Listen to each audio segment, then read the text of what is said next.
Sometimes life gives you a second chance when you least expect it. At 52 and 8 months pregnant, Quinn Dovell thought she'd left her past behind in the wilderness of the Pacific Northwest.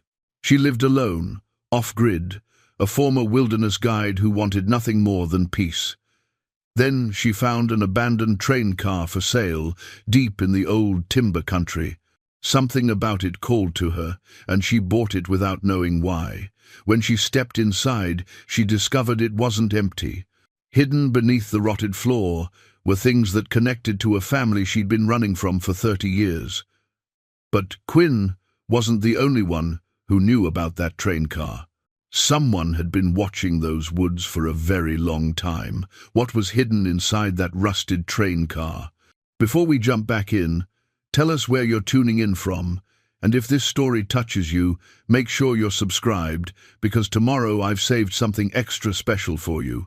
Quinn Dovell woke before dawn, as she always did, to the sound of rain drumming on the metal roof of her cabin. At 52 and 8 months pregnant, getting out of bed had become an elaborate process involving strategic rolling, careful positioning, and a few moments of gathering courage. Her back ached in ways she'd never experienced in 3 decades of guiding expeditions through the Cascade Mountains. But she wouldn't trade this discomfort for anything. The cabin was small, just under 400 square feet, built with her own hands over the course of 2 years. It sat on 23 acres of dense forest in the coastal range of Washington state, accessible only by a 4-mile logging road that became impassable during heavy rains. She had no electricity beyond what her solar panels and battery bank could provide, no running water except what she collected from the roof and a nearby spring, and no internet connection. Her nearest neighbor, Vernon Pike, lived 6 miles away on the other side of the ridge. This isolation was exactly what she wanted. Quinn moved to the wood stove, stirring the coals and adding kindling until flames caught. The morning ritual soothed her. She filled her kettle with water from the 5-gallon jug by the sink and set it on the stove. While waiting for it to boil, she stood at the window and watched the forest emerge from darkness. The trees here were old-growth Douglas fir and western red cedar, some of them 300 years old or more. Moss covered everything, the ground, the fallen logs, even the lower branches of the trees. In the grey morning light, the forest looked primordial, unchanged since the last ice age. Quinn had always felt more at home among these trees than she ever had among people. She made herself a cup of nettle tea, adding a spoonful of honey from the jar Vernon had brought her last month. The baby kicked a strong thump against her ribs, and she placed her hand on her belly. "Good morning to you too," she said softly. The pregnancy had been a surprise. Quinn had assumed at her age that motherhood was no longer a possibility. She'd made peace with that years ago, or thought she had. Then she'd met a man named James at a wilderness medicine conference in Portland, the one professional gathering she still attended. He was a paramedic from Seattle, kind and undemanding, and they'd spent 3 days together that felt easy and natural. When she discovered she was pregnant 2 months later, she tried to contact him. The number he'd given her was disconnected. The email bounced back. She'd searched online but found nothing. It was as if he'd never existed. Eventually, she stopped looking. If he'd wanted to be found, he would have been. The baby was hers alone, and that felt right somehow. She'd spent her whole life running from family, from obligations, from the suffocating expectations of the Dovell name. This child would be different. This child would be born into freedom. Quinn moved to the small table, where she kept her journal. Next to it sat a hand-carved wooden compass her grandfather had made when she was 7 years old, before everything fell apart. It was one of the few objects she'd taken when she left home at 18. The compass no longer pointed true north. Something had bent the needle decades ago, but she kept it anyway. It reminded her of a time when she'd still believed her family could love her without conditions. Her grandfather, Samuel Dovell, had been a logging baron in the 1960s and 70s, running crews through these same mountains. The Dovell name meant something then: money, influence, the kind of old money respect that came from being among the first white families to settle the territory. Her father, Bernard, had inherited the business and the attitudes that came with it. Hard work was virtue, weakness was sin, and family reputation mattered more than individual happiness. Quinn had learned early that her family's love came with strings attached. Do what you're told. Marry the right person. Produce the right kind of children. When she'd announced at 16 that she wanted to study wilderness ecology instead of business, her father had looked at her like she'd suggested burning down the family home. When she'd dated a boy from a logging family her father considered beneath them, Bernard had made sure the relationship ended. By 18, Quinn couldn't breathe in that house anymore. She left with a backpack and $200, and she never went back. She'd built a life in the wilderness instead. She became a certified guide, leading backpacking expeditions through the Olympics and the Cascades. She taught wilderness survival courses. She worked as a ranger for a few seasons. The forest asked nothing of her except respect, and it gave her everything she needed: solitude, purpose, peace. She bought this land 12 years ago with money saved from guiding. She built the cabin herself, learning as she went. And, for 12 years, she'd been happier than she'd ever been in her family's grand house, with its antique furniture and suffocating silences. The kettle whistled. Quinn poured hot water over oatmeal in a bowl and stirred in dried berries and nuts. She ate standing at the window, watching a Roosevelt elk move through the trees below the cabin. The animal paused, looked up at her window as if sensing her presence, then continued on its path. After breakfast, she pulled on her rain jacket and boots and stepped outside. The rain had softened to a mist. She made her way down the path to the outhouse, moving carefully on the wet boards. At 8 months pregnant, her center of gravity had shifted, and she had to think about every step. Vernon Pike would visit today if the roads were passable. He came once a month, sometimes more often lately, ostensibly to check his fence line that bordered her property. Really, he came to make sure she was still alive.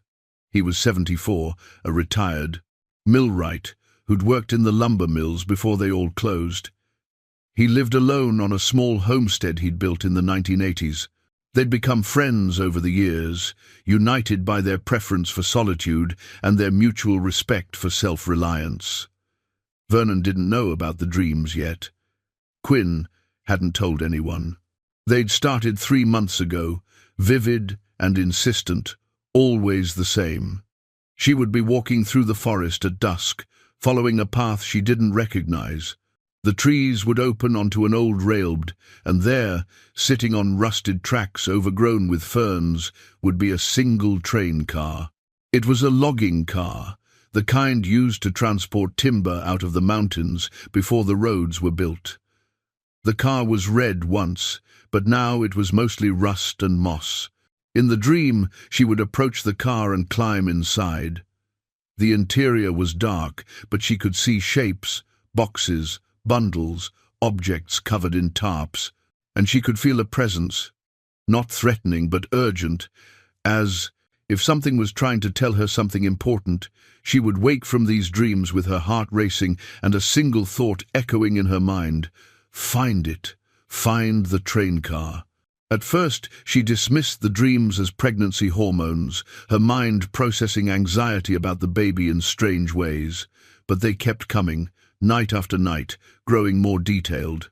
She began to recognize landmarks in the dreams: a particular curve in the creek, a lightning-struck cedar, a rock formation shaped like a bear's head. These were real places, all within a few miles of her cabin. 2 weeks ago, she'd given in to the compulsion. She loaded her pack and hiked out to the old logging areas, following the railbed that had once connected these mountains to the mills on the coast. The rails had been pulled up decades ago, sold for scrap, but the bed remained, a scar through the forest, slowly being reclaimed by nature. And she'd found it. The train car from her dreams, sitting exactly where she'd seen it, in exactly the same state of decay. It shouldn't have been possible. She'd hiked these woods for years and never noticed it, but there it was, real and solid, waiting. There was a hand-painted sign wired to a tree nearby. For sale. Inquire at Pike's store. Pike's store was Vernon's cousin's place, a general store and gas station 30 miles down the mountain. Quinn had driven there the next day, her truck rattling over the rutted roads, and asked about the train car. Vernon's cousin, a taciturn man named Dennis, had looked surprised anyone was interested. That old thing? Belongs to the Railroad Historical Society, I think. They've been trying to sell it for years. $100, and it's yours.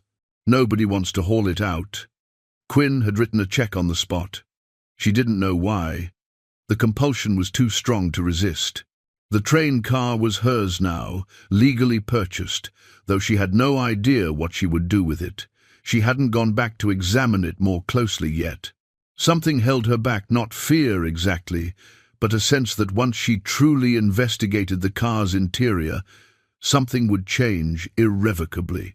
Her life, which had been so carefully controlled and isolated, would crack open. But the dreams hadn't stopped. If anything, they'd intensified. Now, when she dreamed of the train car, she could hear a voice calling her name, a woman's voice, familiar somehow, though Quinn couldn't place it. The sound of a truck engine broke her thoughts. Vernon's old Ford was making its way up the road, diesel engine clattering. Quinn walked to the edge of the clearing as he pulled up and parked. Vernon climbed out slowly, favoring his left knee. He was tall and lean, weathered by decades of outdoor work, with a white beard he kept neatly trimmed and blue eyes that missed nothing. "Morning, Quinn," he said, touching the brim of his cap. "Roads are holding up all right. Thought I'd better check on you." "I'm fine," she said. "Come in and have some coffee." They walked back to the cabin together. Vernon had a bag of supplies, fresh eggs from his chickens, a loaf of bread his daughter had baked, and a jar of salmon he'd canned last fall.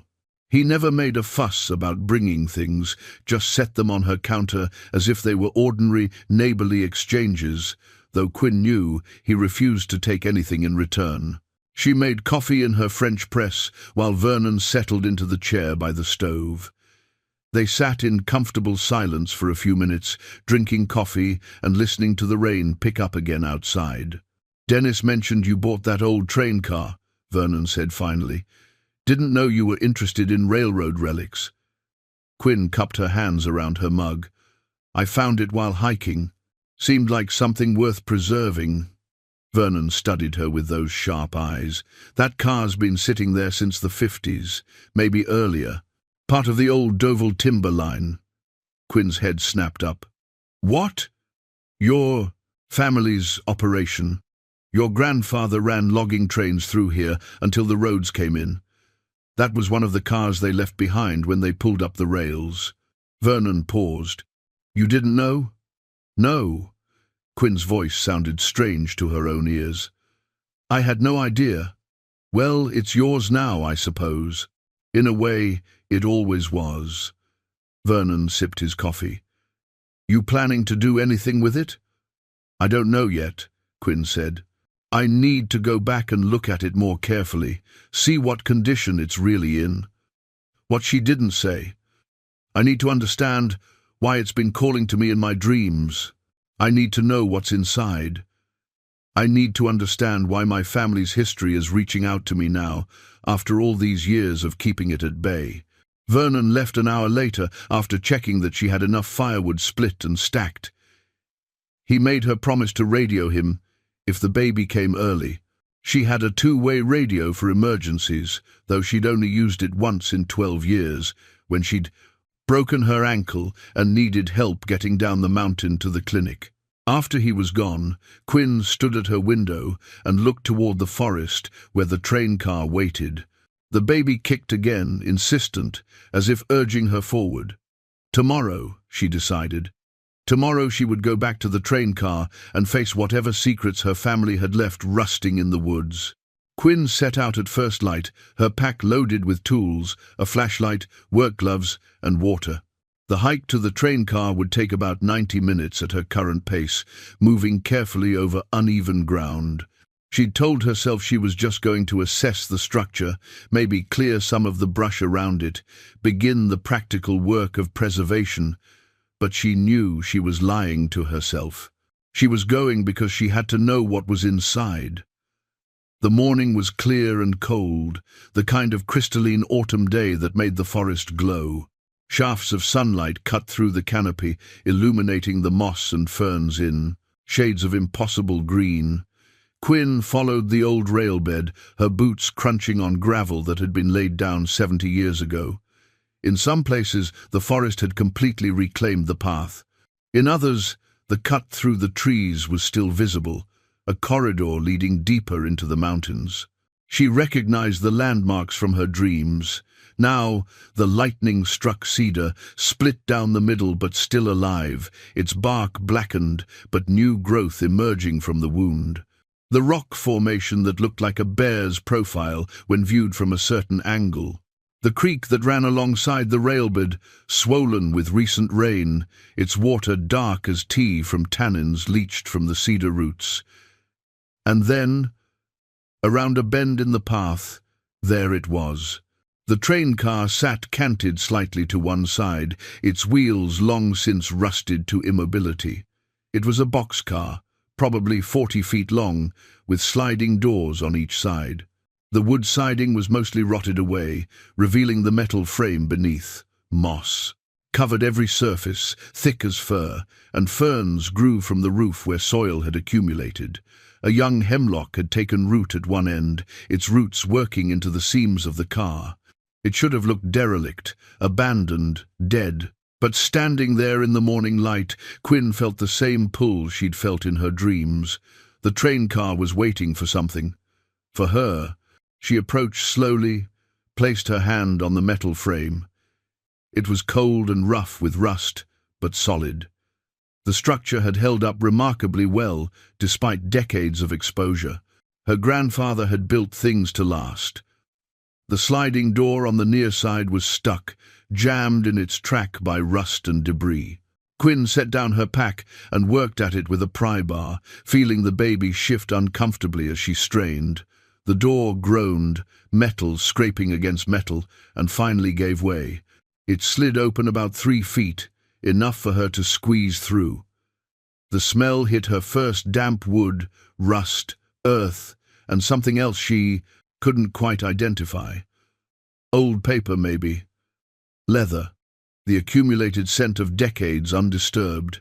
Quinn pulled out her flashlight and shone it into the interior. The car was filled with debris, rotted tarps, broken crates, rusted tools. But along one wall, she could see something that didn't belong. A shelf, built into the wall, with objects arranged on it. Deliberately placed, not just abandoned. She climbed inside carefully, testing each step. The floor creaked but held. Her light swept across the space, revealing more details. Someone had spent time here. There were marks on the walls, scratches, maybe writing, too faded to read. A pile of fabric in one corner that might have been blankets once. An old lantern hanging from a hook. This hadn't just been a storage car. Someone had used it as a shelter. Quinn moved toward the shelf, her heart pounding. On it, she found a leather journal, surprisingly well preserved, protected from the worst of the weather by its position against the wall. Next to it, a small wooden box, a woman's ring, and several photographs in a plastic sleeve that had kept them safe from moisture. She picked up the journal with trembling hands. The leather was soft and worn, the pages yellowed, but intact. She opened to the first page and saw handwriting, elegant and precise, dated June 1974. My name is Estelle Doval, and if you're reading this, something has gone terribly wrong. Quinn's breath caught.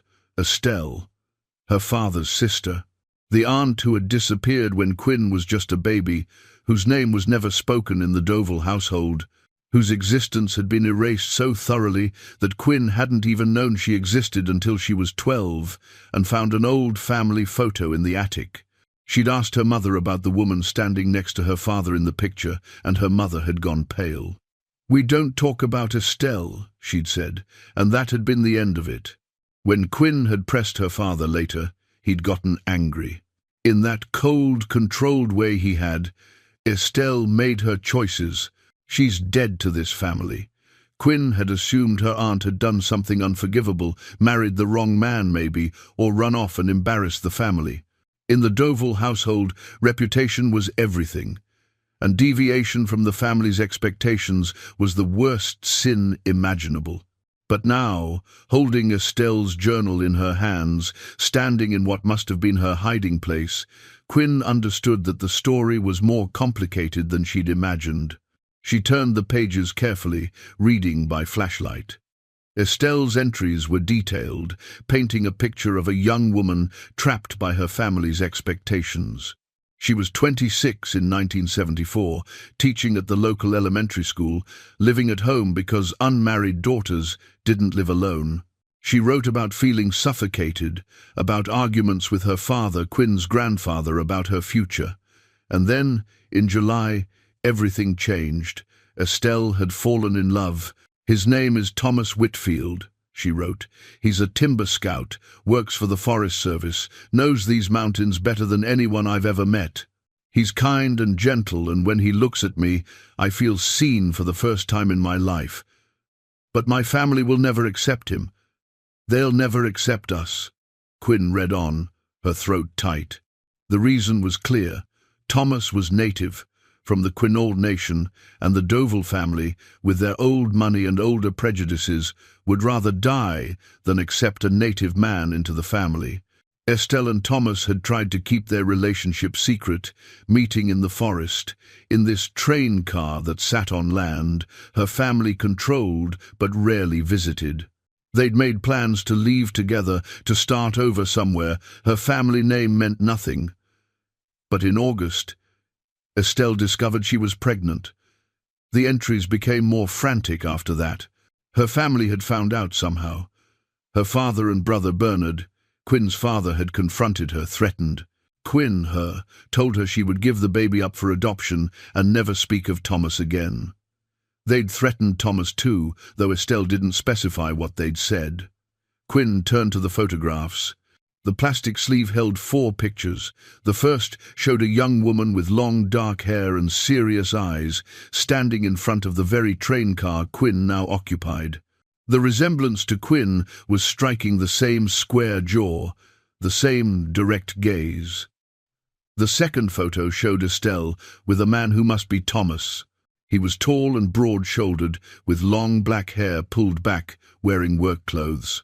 They stood together in the forest, his arm around her shoulders, both of them looking at the camera with expressions that were equal parts love and fear.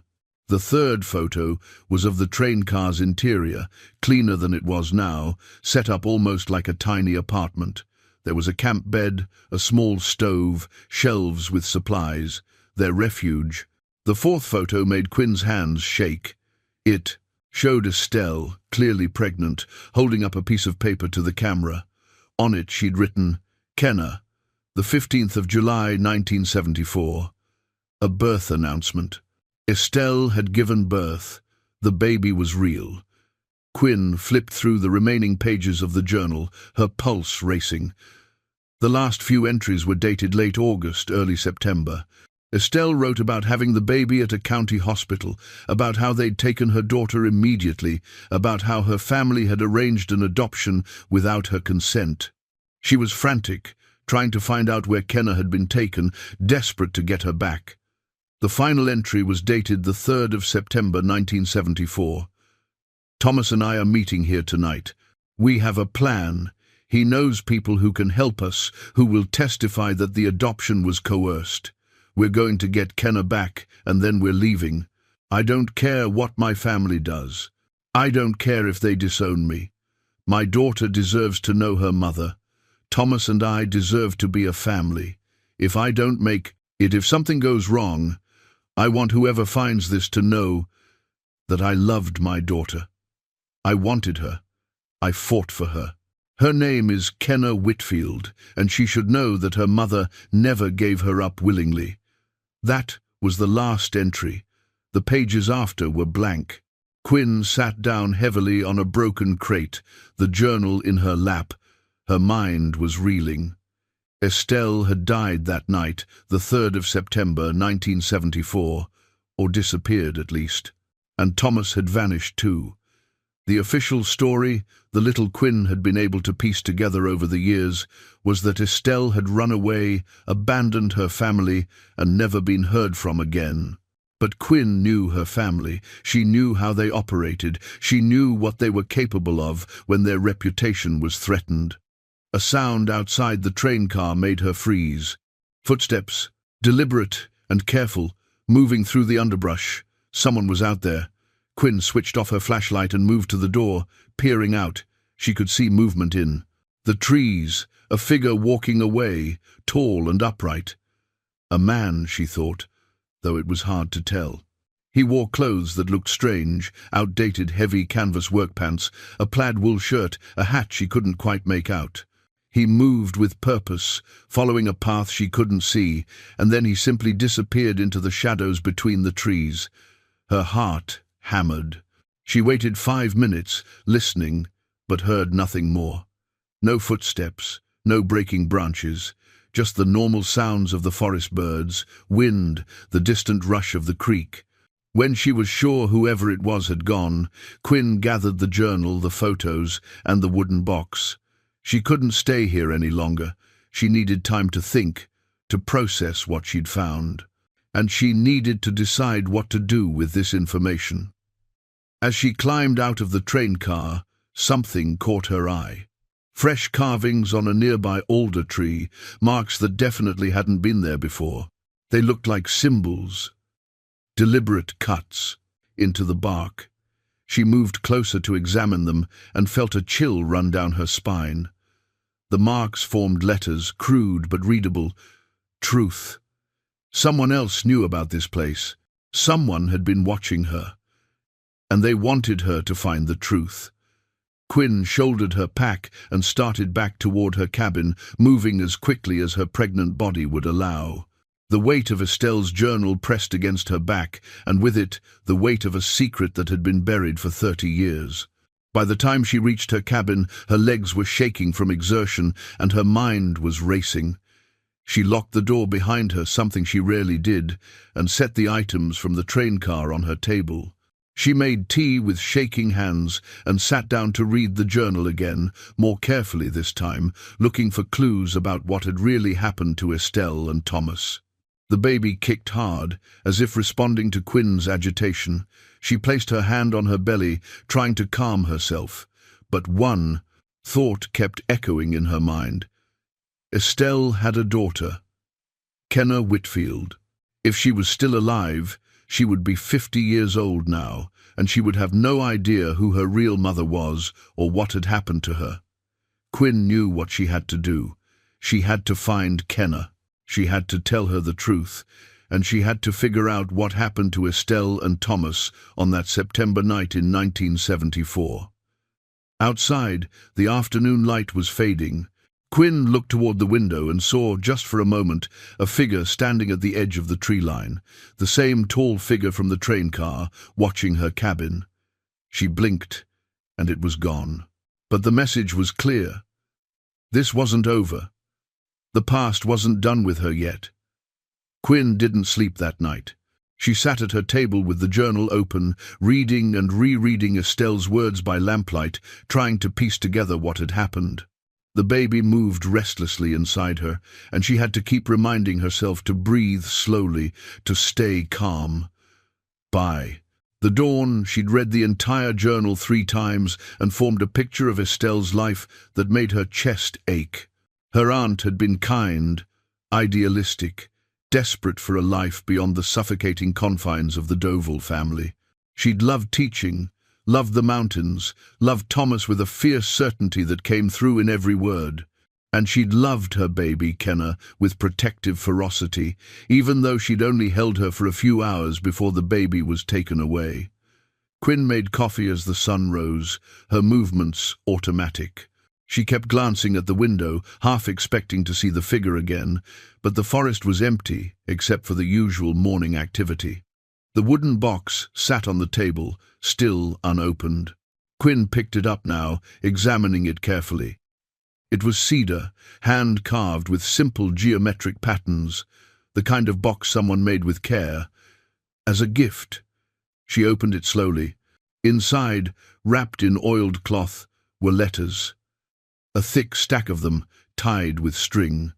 Quinn untied the bundle and unfolded the first letter carefully. "My dearest Estelle," it began. The handwriting was different from the journal's, stronger, more angular. "I'm writing this at the lookout station, watching the sun go down over the mountains. I keep thinking about last Sunday, about walking with you by the river, about how you fit perfectly under my arm when we stood looking at the water. I've never felt this way about anyone." Quinn's throat tightened. These were Thomas's letters to Estelle. She read through them one by one, watching their relationship develop through his words. He wrote about the forest, about his work, about the Quinault traditions his grandmother had taught him. He wrote about dreams of a future with Estelle, about the life they could build together away from her family's judgment. In later letters, after Estelle discovered she was pregnant, his tone changed. He became protective, determined. "I'll keep you safe," he wrote. "Both of you. I don't care what your family thinks or does. We'll find a way." The last letter was dated the 2nd of September 1974, the day before Estelle's final journal entry. "Meet me at the train car tomorrow night, after dark. I've talked to a lawyer in Aberdeen. He says we have a case for getting Kenna back. The adoption was rushed, and you never gave proper consent. We'll need to act quickly, but we can do this. Pack light. We'll go straight from the train car to Aberdeen, stay with my cousin there until the legal papers are filed. I love you. We're going to be okay." But they hadn't been okay. Something had gone wrong that night, and neither Estelle nor Thomas had ever been seen again. Quinn turned to the photographs, studying them carefully. The one of Estelle and Thomas together, she looked at the background, trying to identify the location. It was somewhere in the forest, near water. She could see part of a structure in the background, what might be a cabin, the photo of baby Kenna's birth. The announcement gave her a concrete detail, the 15th of July, 1974. Quinn pulled out her laptop, one of the few pieces of technology she kept charged via her solar panel. She had limited internet access through a satellite connection, expensive and slow, but functional for basic research. She searched for Estelle Doval. The results were sparse. A mention in a 1974 local newspaper about a missing woman with few details. A brief obituary from 1975 stating that Estelle Doval was presumed deceased after being missing for more than a year. No mention of circumstances, no mention of Thomas, no mention of a baby. She searched for Thomas Whitfield next. Even less. No obituary, no missing person report, nothing. It was as if he'd never existed. Quinn sat back, frustrated. Her family had made sure both Estelle and Thomas disappeared, not just physically but from the record. It would have been easy enough in 1974, with the family's influence. The baby kicked hard. She was 8 months pregnant, running on no sleep, digging into a 30-year-old mystery that her family had clearly wanted buried. This was probably not wise. But she couldn't stop. Estelle deserved better than to be erased. Thomas deserved to be remembered. And Kenna, wherever she was, deserved to know the truth about her parents. The sound of a truck engine pulled Quinn from her thoughts. She looked out to see Vernon's Ford, much earlier than his usual visit. She went outside to meet him, noting the concerned expression on his face. "Morning," he said. "I know I was just here yesterday, but something's been bothering me. That train car business." "Come in," Quinn said. "I found some things you need to see." They went inside, and Quinn made fresh coffee while Vernon examined the journal and letters. She watched his face as he read, seeing recognition and something else, sadness maybe, or guilt. Finally, he set the journal down. "I remember Estelle," he said quietly. "I was younger then, working at the mill. But I remember her. She was kind, used to teach my nephew." "What do you remember about her disappearance?" Quinn asked. Vernon was quiet for a long moment. "There was talk," he said finally. "The official story was that she ran off. But there were rumors. People said her family found out she was involved with Thomas Whitfield, and they weren't happy about it. Some folks thought maybe Bernard and your grandfather did something to them both. Did anyone investigate? Not really. Your grandfather was a powerful man. The sheriff at the time was in his pocket. When Estelle was reported missing, they did a cursory search, but their heart wasn't in it." Vernon paused. "I never believed they ran off together. Thomas loved these woods. He wouldn't have just left." Quinn showed him the photograph. Vernon studied it, then nodded. "That's him. Good man. I worked with him a few times when the Forest Service was doing surveys. He knew the land better than anyone." "What about the baby?" Quinn asked. "Did you know Estelle had a daughter?" Vernon's eyebrows rose. "I didn't know that." Quinn showed him the birth announcement photo. Her name was Kenna Whitfield. Born the 15th of July, 1974. She'd be 50 now. "Do you think she's still alive?" "I don't know. But I want to find out." Quinn paused. "Vernon, I think something happened to Estelle and Thomas that night in September. I think my family was responsible." She told him about the figure she'd seen, the carved message. Vernon listened gravely. "You need to be careful," he said. "If your family covered something up 30 years ago, they might not appreciate you digging it up now." "My father is 82, Quinn said, "and I haven't spoken to him in 30 years. I'm not afraid of him." But even as she said it, she felt a flicker of the old fear. After Vernon left, Quinn made a list. She needed to find where Kenna had been placed, search county birth records, find out more about the 3rd of September 1974. But first, she needed rest. She lay down, intending to sleep for just an hour. She dreamed of Estelle. This time, Estelle stood in the train car holding a baby, crying.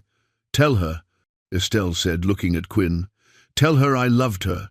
Tell her I tried." Quinn woke with tears on her face and deep certainty she would find Kenna, whatever it took. Quinn woke from her brief sleep with renewed determination. The dream of Estelle had felt less like a product of her unconscious mind and more like a message, a plea from across 3 decades of silence. She made herself eat something, scrambled eggs and toast, knowing she needed to keep her strength up for the baby's sake, even though her stomach was tight with anxiety. She spent the morning going through the remaining contents of the wooden box more carefully. Beneath the letters, she found a small cloth bag. Inside was a tarnished silver locket, the kind that opened to reveal photographs. Quinn's hands trembled as she worked the tiny clasp. The hinge was stiff with age, but it finally gave way. Inside the locket were 2 things: a tiny photograph, barely an inch across, of a newborn baby with a shock of dark hair, and a lock of that same dark hair tied with a thin pink ribbon. Quinn held the locket up to the light, examining the baby's face. Even in the grainy, faded photograph, she could see the resemblance to Estelle, the same nose, the same shape of the eyes. This was Kenna. This was the daughter Estelle had held for just a few hours before she was taken away. Quinn turned back to the journal, looking for any mention of the locket. She found it in an entry from late July, a week after Kenna's birth. "They let me see her for 10 minutes today," Estelle had written. "Just 10 minutes. I held her and memorized every detail of her face. She has Thomas's eyes and my nose. She made little sounds, not quite crying, just small noises like she was trying to talk to me. I put a lock of her hair in the locket Thomas gave me. It's all I have left of her now. They say the adoption will be final next week. They say it's for the best, that I'm too young, that the circumstances are wrong. But they're lying. This is about control. This is about erasing what they see as a mistake. But she's not a mistake. She's my daughter. And somehow, some way, I'm going to get her back. Quinn closed her eyes, feeling the weight of Estelle's grief across the years. She understood now why Estelle and Thomas had been so desperate, why they'd been willing to risk everything for one more chance. They'd been trying to reclaim what had been stolen from them. She continued reading, discovering entries that became more frantic as September approached. Estelle wrote about her family's increasing pressure, about threats made against Thomas, about her father, Quinn's grandfather Samuel, telling her that if she didn't cooperate, Thomas would face consequences. The word consequences was underlined 3 times in the journal. Estelle also wrote about the adoption agency, Blessed Shepherd Adoptions, affiliated with the church the Dovell family had attended for generations. She'd tried to find out where Kenna had been placed, but the agency refused to tell her anything. They said the records were sealed, that it was better for everyone if she moved on and forgot. But Estelle hadn't been able to forget. In her final entries, she wrote about Thomas's plan to get Kenna back through legal channels, about the lawyer in Aberdeen who thought they had a case. She wrote about packing a small bag, about the hope she felt for the first time in weeks, and then nothing. The journal ended on that note of fragile hope, and Estelle had simply vanished. Quinn realized she now had enough information to start a real search. She had the adoption agency's name, a birth date, and the baby's original name, Kenna Whitfield. It was more than many people had when searching for adoption records. She made a decision. She needed to go to town, to the county seat where the hospital and courthouse were located. It was a 3-hour drive on winding mountain roads, not ideal this late in her pregnancy, but she couldn't wait. Every day that passed was a day Kenna lived without knowing the truth about her mother. Quinn packed carefully water, snacks, her phone fully charged, the journal and photographs, and a letter she'd written the night before explaining everything. If something happened to her, if the baby came early, she wanted Vernon to have the information to continue the search. She left the letter on her kitchen table with Vernon's name on the envelope, then locked up the cabin and climbed into her truck. The drive down the mountain was slow and careful. Her truck was old, a 1990 Ford that she'd maintained herself, and it complained on the steep grades. But it was reliable, and it knew these roads as well as she did. As she drove, Quinn thought about her own pregnancy, about how different her experience was from Estelle's. She was bringing this baby into the world on her own terms, in a place she'd chosen, surrounded by forest and solitude. No one would take this child from her. No one would tell her she wasn't fit to be a mother because of her age or her circumstances or her choices. But Estelle hadn't had that freedom. Estelle had been trapped by family expectations and social prejudice, and it had cost her everything. The county seat was a small town called Harbour Ridge, built on the remains of what had once been a bustling logging community. Most of the mills had closed in the 80s, and the town had shrunk with them. But the courthouse and hospital remained, solid brick buildings from an earlier era. Quinn parked near the courthouse and made her way inside, moving slowly, one hand supporting her belly. The building was quiet, just a few people moving through the halls. She found the records office on the 2nd floor and approached the counter, where a woman in her 60s sat behind a computer. "I'm looking for a birth certificate," Quinn said, "from 1974. The woman looked up, taking in Quinn's obvious pregnancy with a knowing smile. "Doing some family history research?" "Something like that," Quinn said. She gave the details. Kenna Whitfield, born the 15th of July 1974 at Harbour Ridge Hospital. The woman typed into her computer, then frowned. "I'm showing a record, but it's flagged as sealed. That usually means it was part of an adoption. You'd need a court order to access the full record." Quinn had expected this. What about the hospital? Would they have records? They might have some archived records, but again, if it was an adoption, a lot of that information would be protected. Are you family? Quinn hesitated, then decided on the truth. She was my cousin. Her mother died shortly after the adoption, and I'm trying to find her. The woman's expression softened. I'm sorry to hear that. Let me see what I can do. She made a phone call, spoke to someone in low tones, then turned back to Quinn. The hospital archivist can see you this afternoon if you want to go over there. Her name is Linda Chen. She might be able to help you, at least tell you what's possible. Quinn thanked her and made her way back to her truck. The hospital was only a few blocks away, a two-story building that had been expanded several times over the decades. She found the administrative offices and asked for Linda Chen. The archivist was a small, efficient woman in her 40s who led Quinn to a basement office filled with filing cabinets and boxes. 1,974, she said, pulling out a large ledger. We didn't computerize until the 90s, so everything from before then is still on paper. She ran her finger down columns of names, found the entry, and pulled out a file. Here we are. Whitfield Kenner, born the 15th of July, 1974, at 3:17 inches the morning. Mother, Estelle Duval. Father, Thomas Whitfield.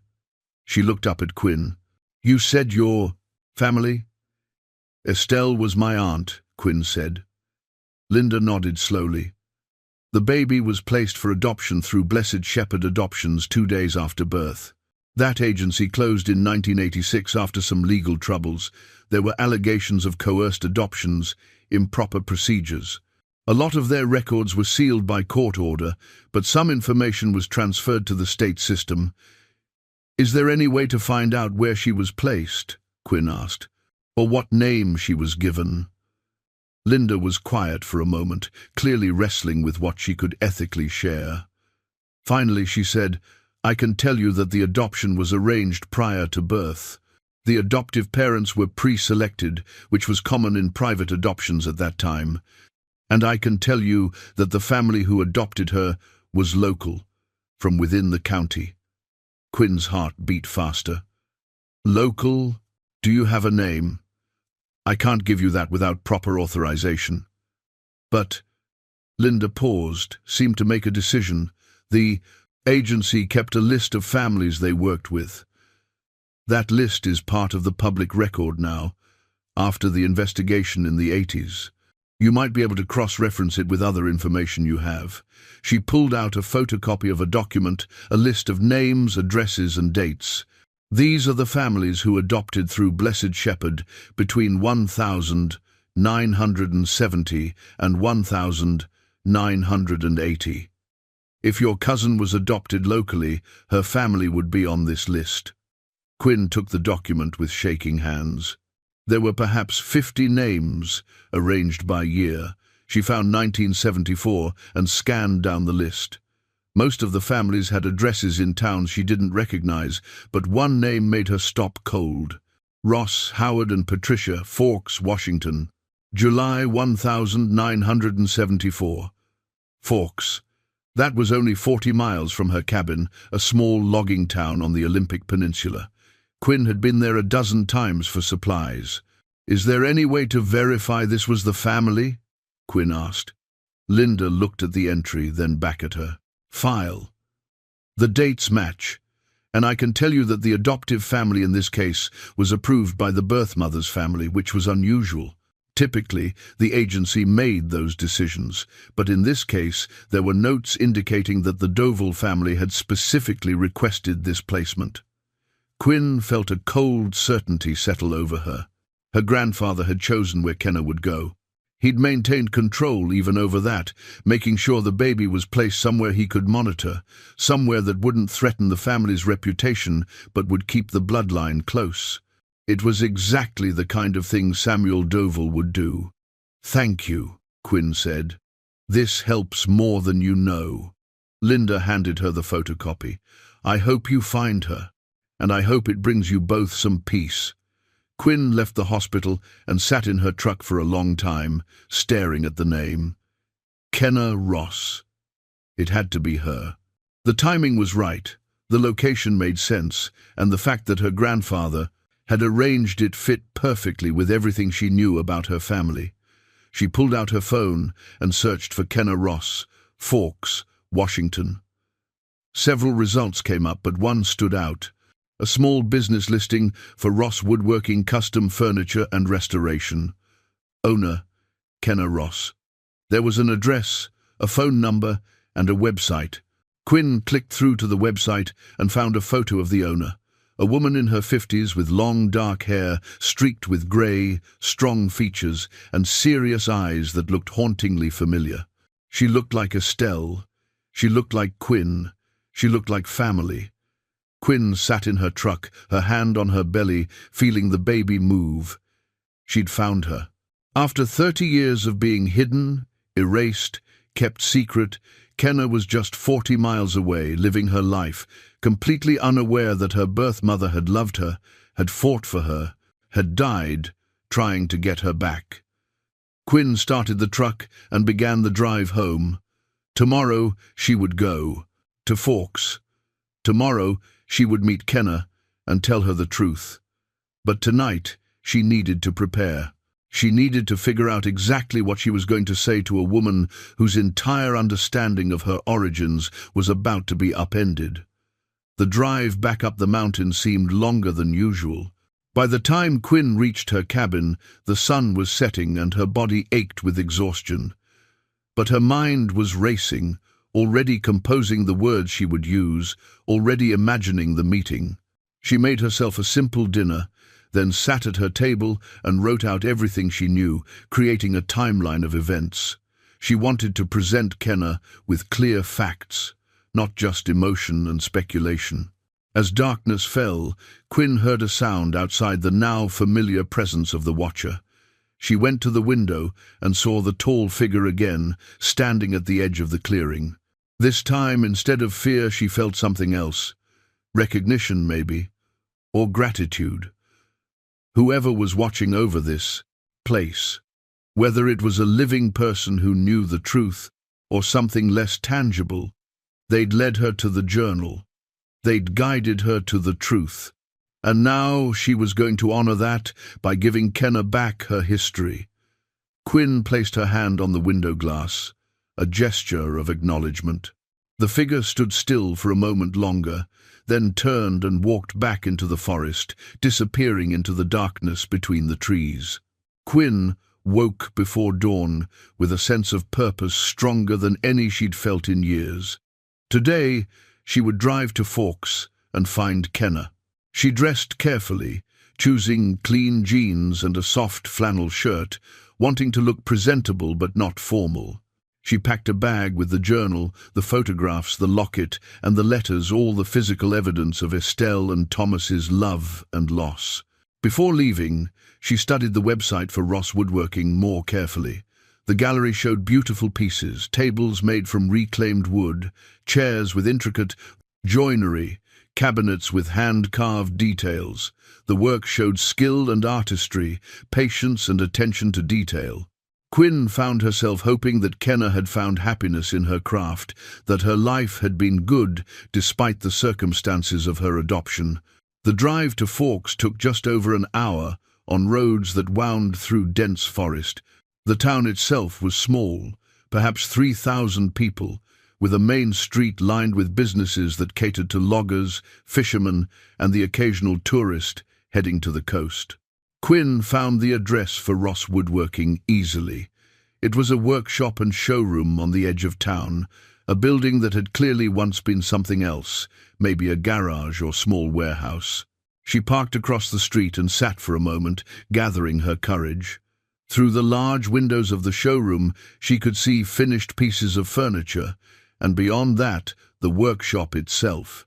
A woman was working at a table saw, her back to the window, safety glasses on, completely absorbed in her work. Quinn climbed out of her truck, one hand supporting her belly, and crossed the street. A bell chimed when she opened the door. The woman at the saw looked up, switched off the machine, and pulled off her safety glasses.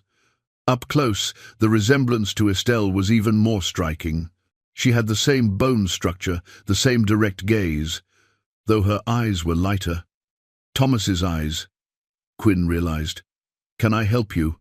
the woman asked, wiping sawdust from her hands. "Are you Kenna Ross?" Quinn asked, though she already knew the answer. "I am. Are you looking for custom work? Or—" She paused, taking in Quinn's pregnant state with a sympathetic smile. "Maybe something for a nursery? Actually, I came to talk to you about something else," Quinn said. Her heart was pounding so hard she could feel it in her throat. "My name is Quinn Doval. I believe we're cousins." Kenna's expression shifted from friendly to guarded. "Doval? I don't know any Dovals." "Your birth mother was Estelle Duval," Quinn said gently. "My aunt. She died in 1974, shortly after you were born." The color drained from Kenna's face. She reached out to steady herself against the workbench. "I think you should leave," she said, but her voice was uncertain. "Please," Quinn said. "I know this is a shock, but I have things that belong to your mother, things I think you should see. I'm not here to upset you. I'm here because you deserve to know the truth about where you came from." Kenna stared at her for a long moment, conflict clear on her face. Finally, she said, "You'd better come to the back. I don't want to have this conversation in the showroom." She led Quinn through the workshop to a small office at the rear of the building. It was cluttered but organized, filled with design sketches, wood samples, and photographs of completed projects. Kenna gestured to a chair, and Quinn sat gratefully, her back aching from the drive. "I've known I was adopted since I was 7, Kenna said, sitting across from her. "My parents, Howard and Patricia Ross, they told me when I asked why I didn't look like them. They said my birth mother was very young, that she couldn't take care of me, and that the adoption was the best thing for everyone. They said they didn't know much about her." "Did they ever mention the name Doval?" Quinn asked. "No, never." Kenna's hands were clasped tightly in her lap. "What do you mean she died? Was she sick?" "I don't know exactly what happened," Quinn said carefully, "but I've been piecing together what I can find, and I think you should see this." She pulled out the journal and handed it to Kenna. "This belonged to your mother. She kept it in 1974, during the months before and after you were born." Kenna took the journal with trembling hands, opened it to the first page, and began to read. Quinn watched her face as she read Estelle's words, saw the shock, the grief, the dawning understanding of what had happened. When Kenna reached the entries about being pregnant, about the Doval family's reaction, about Thomas, tears began streaming down her face. "She wanted me," Kenna whispered. "She didn't give me up willingly." "No," Quinn said. "She fought for you. She and your father both did." "My father?" Kenna looked up. "The Rosses told me they didn't know anything about him." Quinn pulled out the photograph of Estelle and Thomas together. His name was Thomas Whitfield. He was a timber scout for the Forest Service. He and your mother were in love. They planned to get married, to raise you together. But my family, the Dovals, they didn't approve. Thomas was native, from the Quinault Nation, and my grandfather couldn't accept that. Kenna stared at the photograph, her fingers tracing Thomas's face. "I'm native?" she whispered. "Half native?" "Yes. Your father was Quinault." Kenna set down the photograph and pressed her hands to her face. Quinn could see her shoulders shaking. After a moment she looked up, her eyes red. "I always felt like something was missing, like there was a part of my identity I didn't understand. The Rosses were good parents, they loved me, they gave me everything I needed. But I never felt like I quite belonged. And now I know why." Quinn handed her the locket. "Your mother wore this. Inside is your baby picture and a lock of your hair. She wrote about it in her journal. It was the only thing she had left of you." Kenna opened the locket and stared at the tiny photograph and the lock of hair.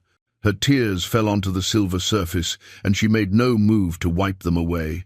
"What happened to them?" she asked. "To my parents, my birth parents? They disappeared on the 3rd of September 1974, Quinn said. They were planning to meet at an old train car. It was their secret place. Thomas had found a lawyer who could help them challenge the adoption. They were going to try to get you back, but they never made it out of the woods." "You think they were killed?" Kenna's voice was barely audible. "I don't know for certain," Quinn said. "But yes, I think it's possible. My grandfather was a powerful man, and my father, your Uncle Bernard, he was his enforcer. If they felt the family's reputation was threatened, I believe they were capable of violence." Kenna was quiet for a long time, processing. Finally she said, "Why are you telling me this now? After all these years?" Quinn placed her hand on her belly.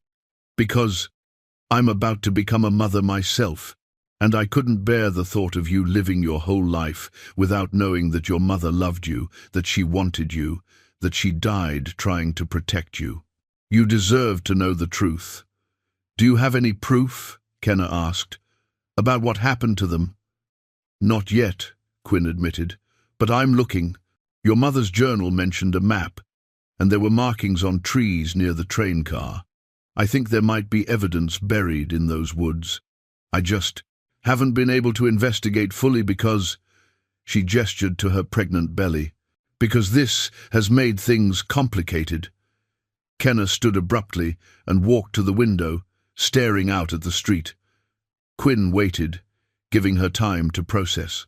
After several minutes, Kenna turned back. "I want to help," she said. "I want to find out what really happened. Can you show me? The train car, where they planned to meet?" "It's on my family's old property," Quinn said, "or what used to be our property. It's remote, not an easy hike.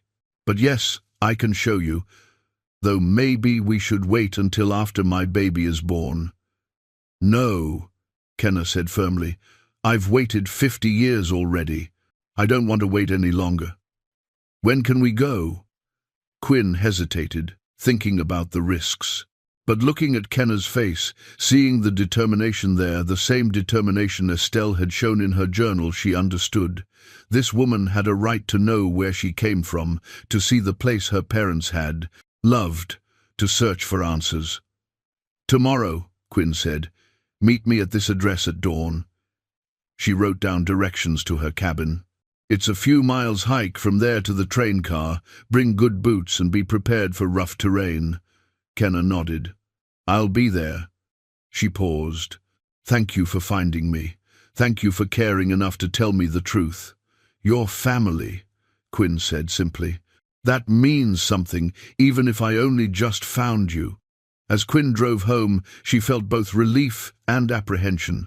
She'd done what she set out to do. She'd found Kenna and told her the truth. But now came the harder part. Finding out what had really happened to Estelle and Thomas, and confronting the possibility that her own father had been involved in their deaths. Kenna arrived at Quinn's cabin just as the sun was rising, driving a weathered pickup that had seen better days.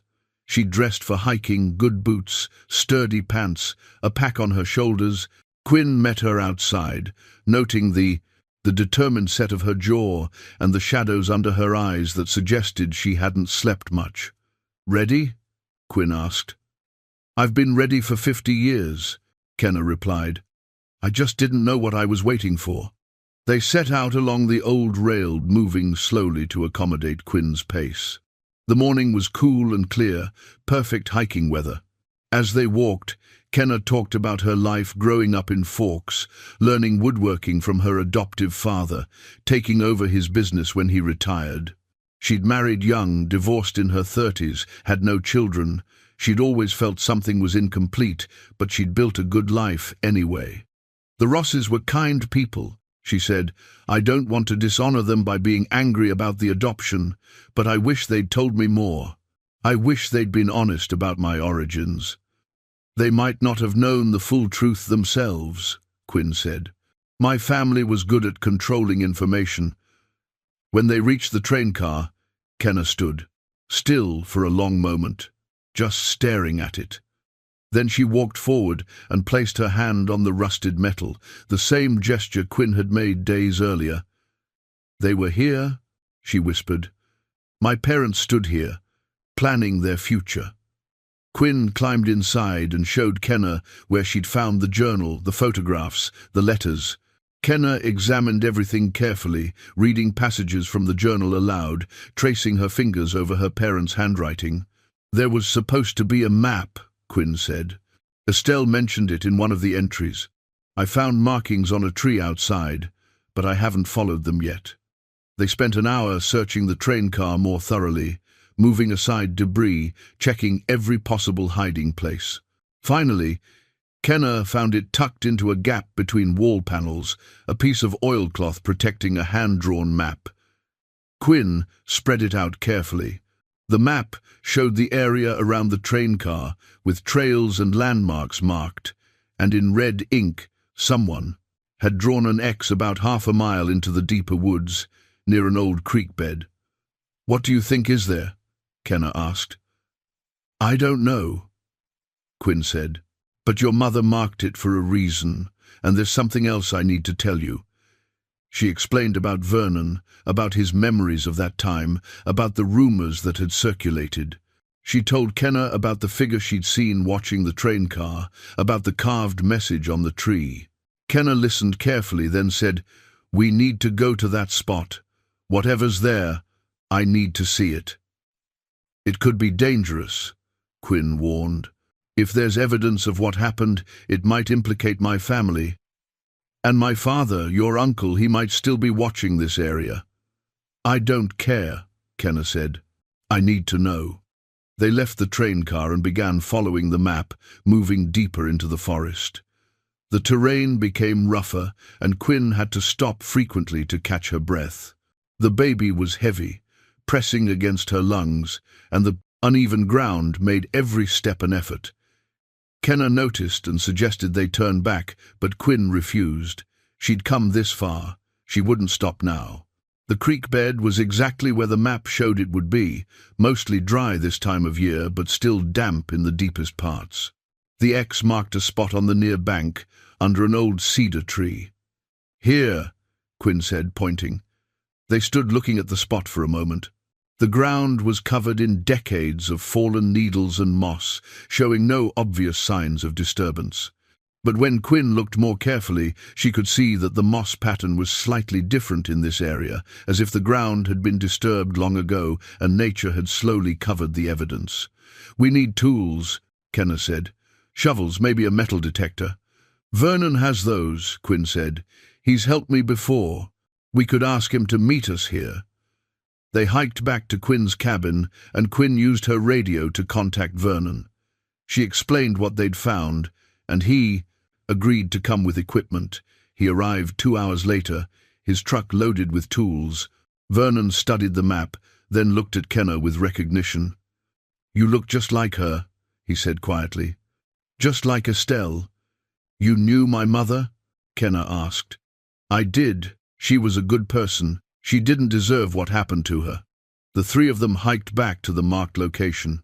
Vernon brought a metal detector, and he swept the area carefully.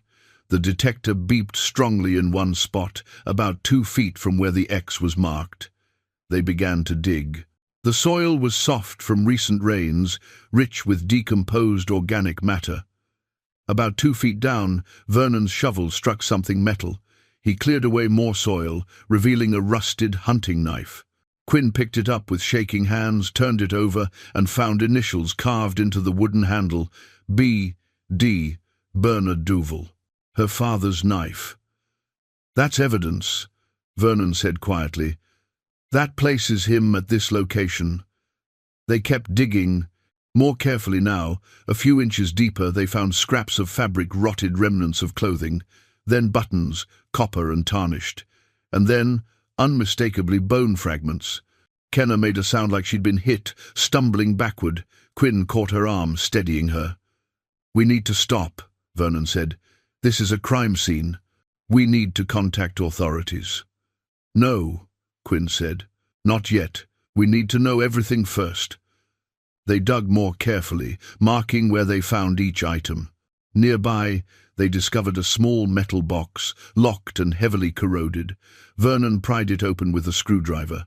Inside, protected from the elements, were more letters from Thomas to Estelle, apparently never delivered, and a birth certificate. Quinn pulled it out carefully.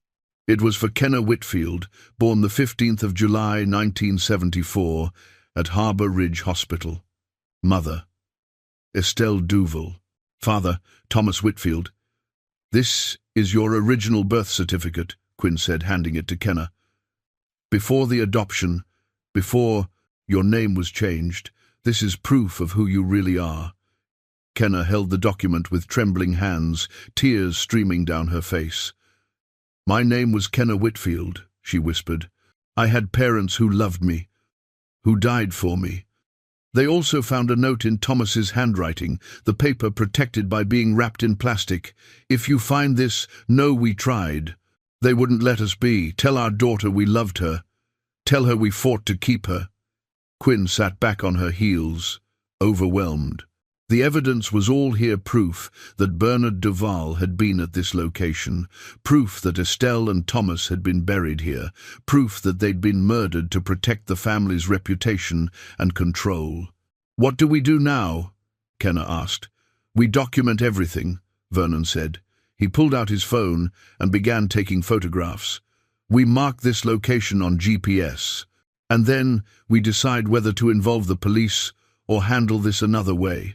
They killed my parents, Kenna said, her voice shaking with rage. They murdered them and buried them like they were nothing, like they didn't matter. They mattered, Quinn said firmly. They mattered to each other, and they mattered to you. And now we're going to make sure everyone knows what happened. We're going to give them the justice they deserve. As they carefully reburied the remains, they would need to preserve the site for official investigation. Quinn noticed something else.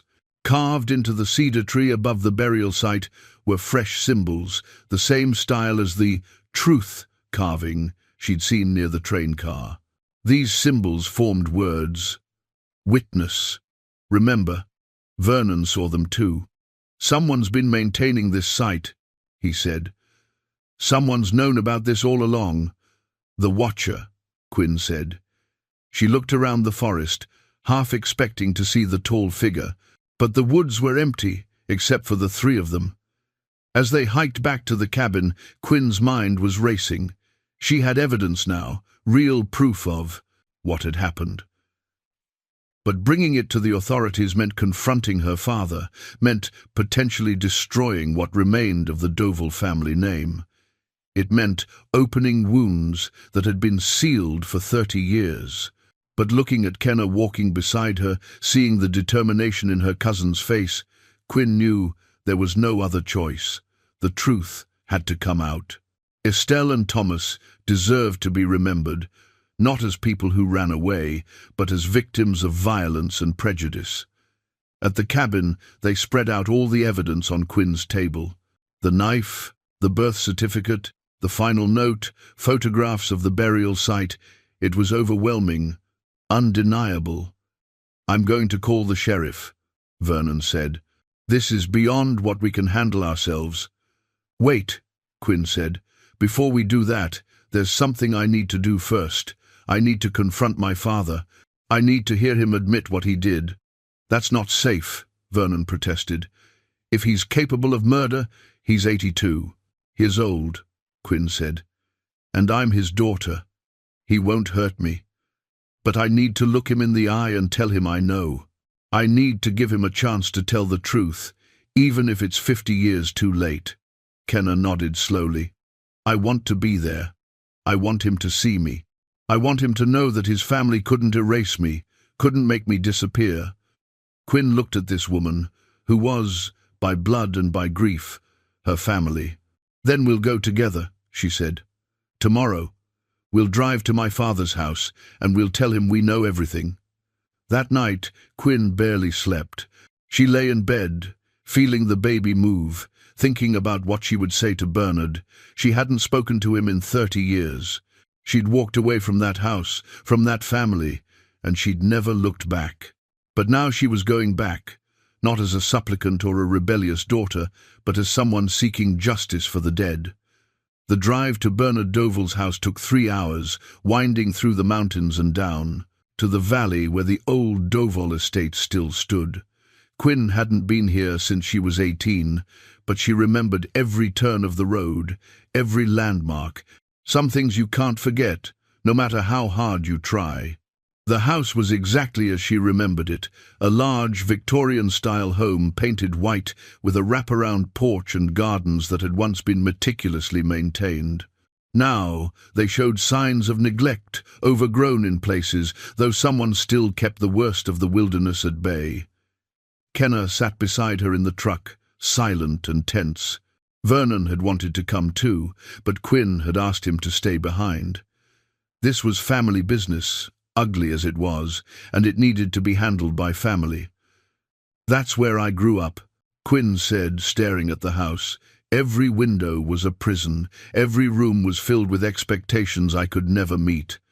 "Do you think he knows we're coming?" Kenna asked. "Probably. He always seemed to know everything." Quinn took a deep breath. "Ready." They climbed out of the truck and walked up the gravel driveway. Before they reached the porch, the front door opened. Bernard Doval stood in the doorway, tall and straight despite his 82 years, his white hair still thick, his eyes as cold and assessing as Quinn remembered. "Quinn," he said. His voice was exactly the same, measured, controlled, giving nothing away. "I wondered when you'd come." "You knew I was looking," Quinn said. "It wasn't a question. I keep track of family, even the ones who try to leave." His gaze moved to Kenna, and something flickered in his expression, surprise, maybe, or recognition. "And you brought a guest." "This is Kenna Ross," Quinn said. "Though that's not her birth name. Her birth name was Kenna Whitfield. She's your niece, Estelle's daughter." Bernard's face went carefully blank. "I don't know what you're talking about." "Yes, you do," Quinn said, climbing the porch steps. "We found the train car. We found Estelle's journal. We found the letters from Thomas. And we found the burial site." She pulled the hunting knife from her bag. "We found your knife, Father, right where you left it 30 years ago." For the first time in Quinn's memory, her father's composure cracked. He stepped back, his hand gripping the doorframe. "You need to leave," he said. "Both of you." "Not until you tell us the truth," Kenna said, her voice strong despite the tears on her face. "Not until you admit what you did to my parents." Bernard stared at her for a long moment, and Quinn saw something she'd never seen before in her father's face, genuine emotion. Fear, maybe, or regret. "You look like her," he said quietly. "You look exactly like Estelle." "I know," Kenna said. "I've seen the photographs. I've read her journal. I know she loved me. I know she wanted me. And I know you and your father took me from her and then killed her when she tried to get me back." "It wasn't supposed to happen that way," Bernard said, and his voice had lost its usual authority. He sounded old, tired. "It wasn't supposed to end like that." Quinn felt her heart pounding. "What do you mean? What actually happened?" Bernard looked at her, then at Kenna, then back at the house behind him, as if considering whether to let them in or shut the door in their faces. Finally, he stepped aside. "You'd better come in. This isn't a conversation for the porch." They followed him into the house, through the familiar hallway with its dark wood paneling and heavy furniture. He led them to the library, a room Quinn had always hated, her grandfather's room, where family judgments had been pronounced and punishments decided. Bernard sat heavily in a leather chair that had been his father's. Quinn and Kenna remained standing.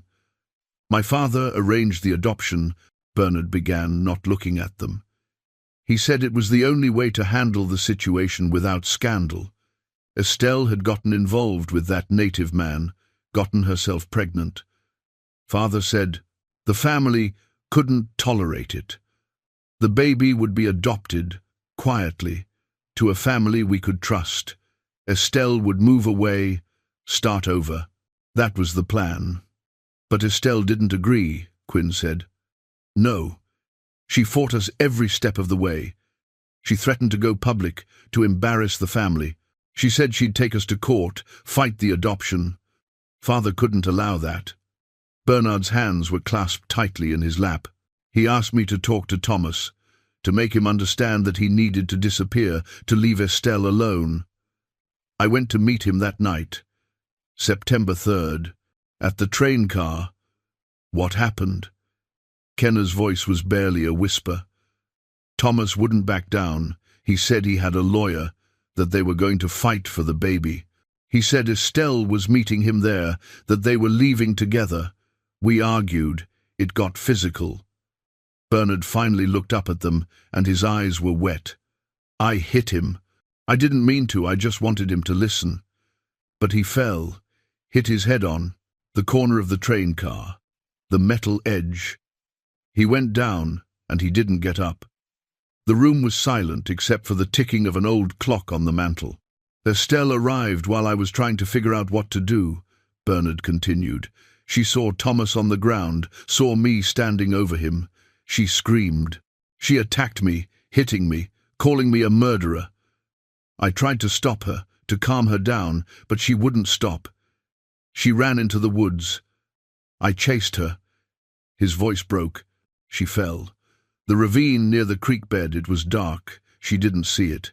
She fell, and I heard her hit the bottom. By the time I got down there, she was gone. Quinn felt her legs give way and sat down hard on the sofa. You killed them both. It was an accident, Bernard said, but there was no conviction in his voice. Both of them. I never meant for anyone to die. I was just trying to protect the family. And then you buried them, Kenna said, her voice shaking with rage. You buried them like they were garbage, like they meant nothing. I panicked. I called Father, and he came with a truck. We moved the bodies. He said it was done, that we'd never speak of it again. He reported Estelle missing the next day, said she'd run off. Everyone assumed Thomas had gone with her. Bernard looked at Kenna, and tears were streaming down his face now. I'm sorry. I know that doesn't mean anything, but I'm sorry. You deserved better. They both did. Sorry? Kenna's voice rose. You're sorry? You murdered my parents and stole my entire identity, and you think sorry covers it? No, Bernard said. I know it doesn't. I've known for 50 years that what I did was unforgivable. I've lived with it every day. Quinn stood, her hands clenched into fists. Why didn't you just tell the truth? Why didn't you confess? Because Father said the family had to be protected, because I was young and stupid and I believed him. And then, as the years passed, it became easier to just bury it, to didvite, pretend it never happened. He looked at Quinn. Why do you think I let you go when you left? Why do you think I never tried to bring you back? Because you were right to run. This family was poison. I was poison. You still are, Quinn said. The difference is now we have proof. We have your knife. We have the burial site. We have Estelle's journal describing your threats. We have Thomas's letters. And we have Kenna, the living proof that you couldn't erase what you did. Bernard nodded slowly. What are you going to do? We're going to the authorities, Kenna said. We're going to tell them everything. You're going to pay for what you did. I know, Bernard said. I've been expecting it for a long time. He stood, moving like a man much older than his years. There's something else you should know. I wasn't the only one watching that train car. After Father died 10 years ago, I hired someone to keep an eye on it. I knew someday someone might find it, might start asking questions. When Quinn started going there, I knew it was over. I knew the truth would come out. The Watcher, Quinn said. That was someone you hired? An old ranger, retired. I paid him to make sure no one disturbed the site. But apparently he had his own ideas about justice. Bernard walked to his desk and pulled out an envelope. He left this for me last week, with a note saying his work was done. "I think you should have it." He handed the envelope to Quinn. Inside was a photograph recent, by the look of it, of Quinn standing in front of the train car. And underneath, a note in unfamiliar handwriting. "The truth will come out. Estelle and Thomas will be remembered. The daughter will know her parents loved her. My watch is ended." Quinn looked up at her father. "Who was he?" "His name was Joseph Whitfield," Bernard said. "Thomas's younger brother. He figured out what happened years ago, but he never had proof. When I hired him, he saw it as a chance to finally bring the truth to light. He's the one who's been leaving the carvings, the messages, guiding you." Kenna gasped. "My uncle, Thomas's brother, was watching over the site all this time?" Bernard nodded. "He said he made a promise to Thomas, to his family, that the truth would come out eventually. I guess he knew you'd be the one to find it, Quinn. He said you had your aunt's determination." Quinn stood, feeling emotionally exhausted but also clear about what came next. "We're leaving now. And tomorrow, we're going to the sheriff with everything we have. You can decide what you want to do, turn yourself in, run, whatever. But the truth is coming out, and there's nothing you can do to stop it." Bernard sat back down, looking defeated. "I won't run.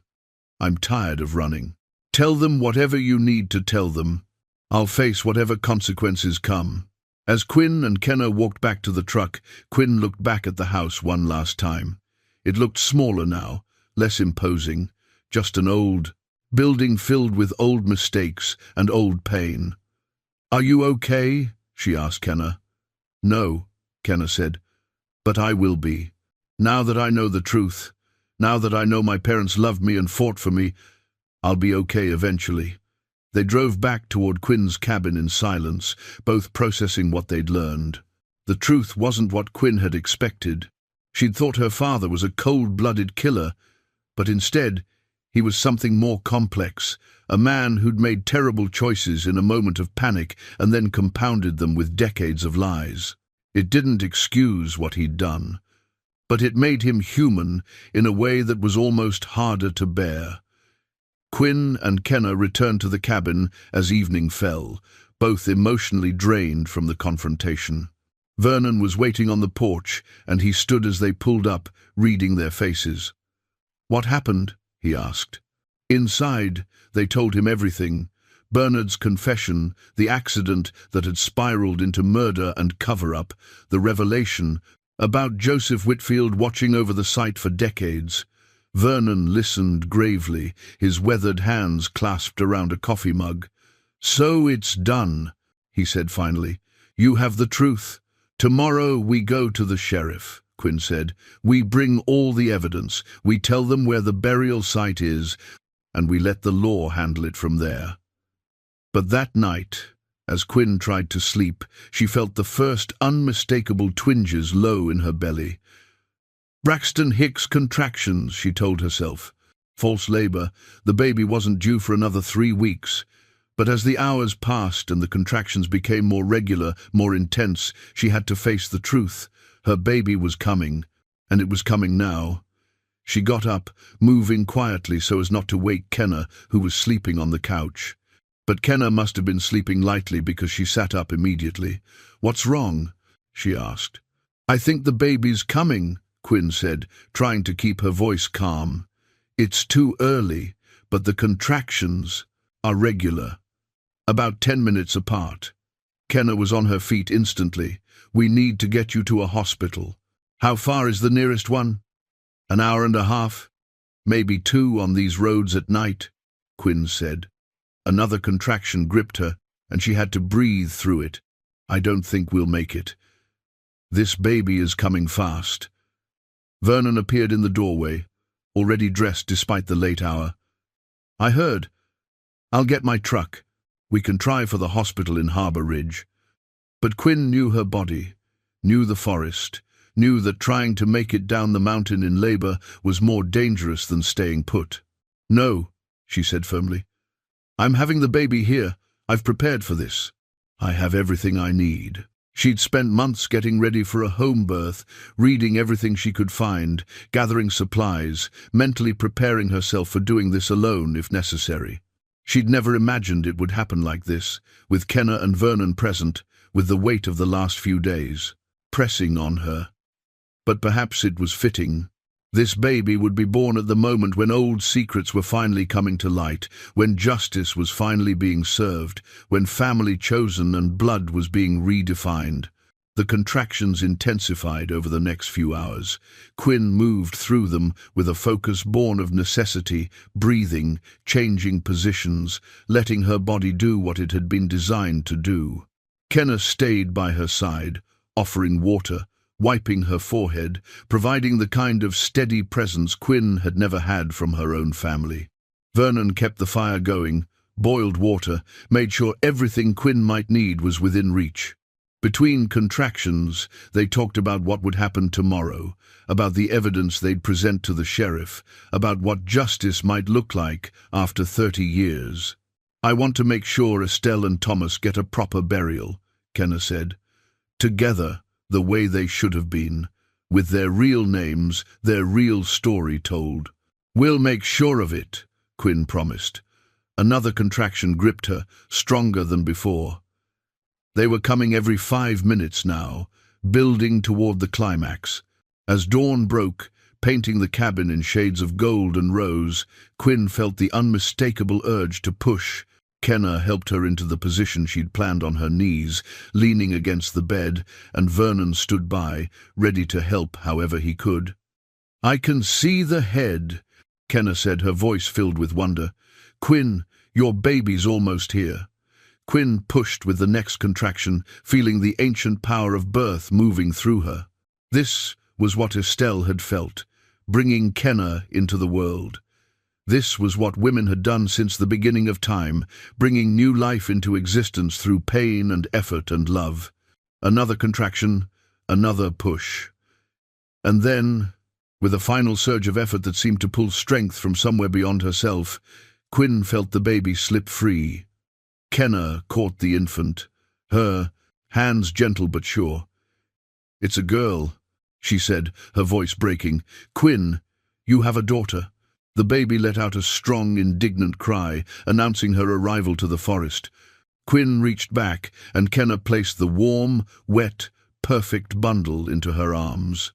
Quinn turned carefully, settling back against the bed, and looked down at her daughter's face. She was beautiful. Dark hair, like Quinn's, a perfect rosebud mouth, eyes that would open soon to see the world for the first time. Quinn felt her heart crack open with a love so fierce it took her breath away. "Hello," she whispered. "I'm your mother. I've been waiting for you." Kenna was crying openly now, Vernon too, though he tried to hide it by turning away to tend to the fire. In this moment, in this cabin, 3 people who'd been brought together by tragedy were witnessing the purest form of hope. New life, new beginnings, new possibilities. Quinn knew what she wanted to name her daughter. She'd known since reading Estelle's journal, since understanding the depth of her aunt's love and sacrifice. "Her name is Estelle," Quinn said, looking up at Kenna. "Estelle Thomas Dovell, for her great-aunt and great-uncle who should have had the chance to raise their own daughter but never did. For 2 people who loved each other despite everything the world tried to do to keep them apart." Kenna knelt beside the bed, reaching out to gently touch the baby's tiny hand. "She's perfect." They would have been so proud. Vernon brought warm blankets, and they cleaned the baby, made sure Quinn was comfortable, dealt with all the practicalities of birth. The placenta came easily, which Vernon carefully disposed of. Quinn nursed Estelle for the first time, marveling at the tiny mouth finding her breast, the instinct that guided them both.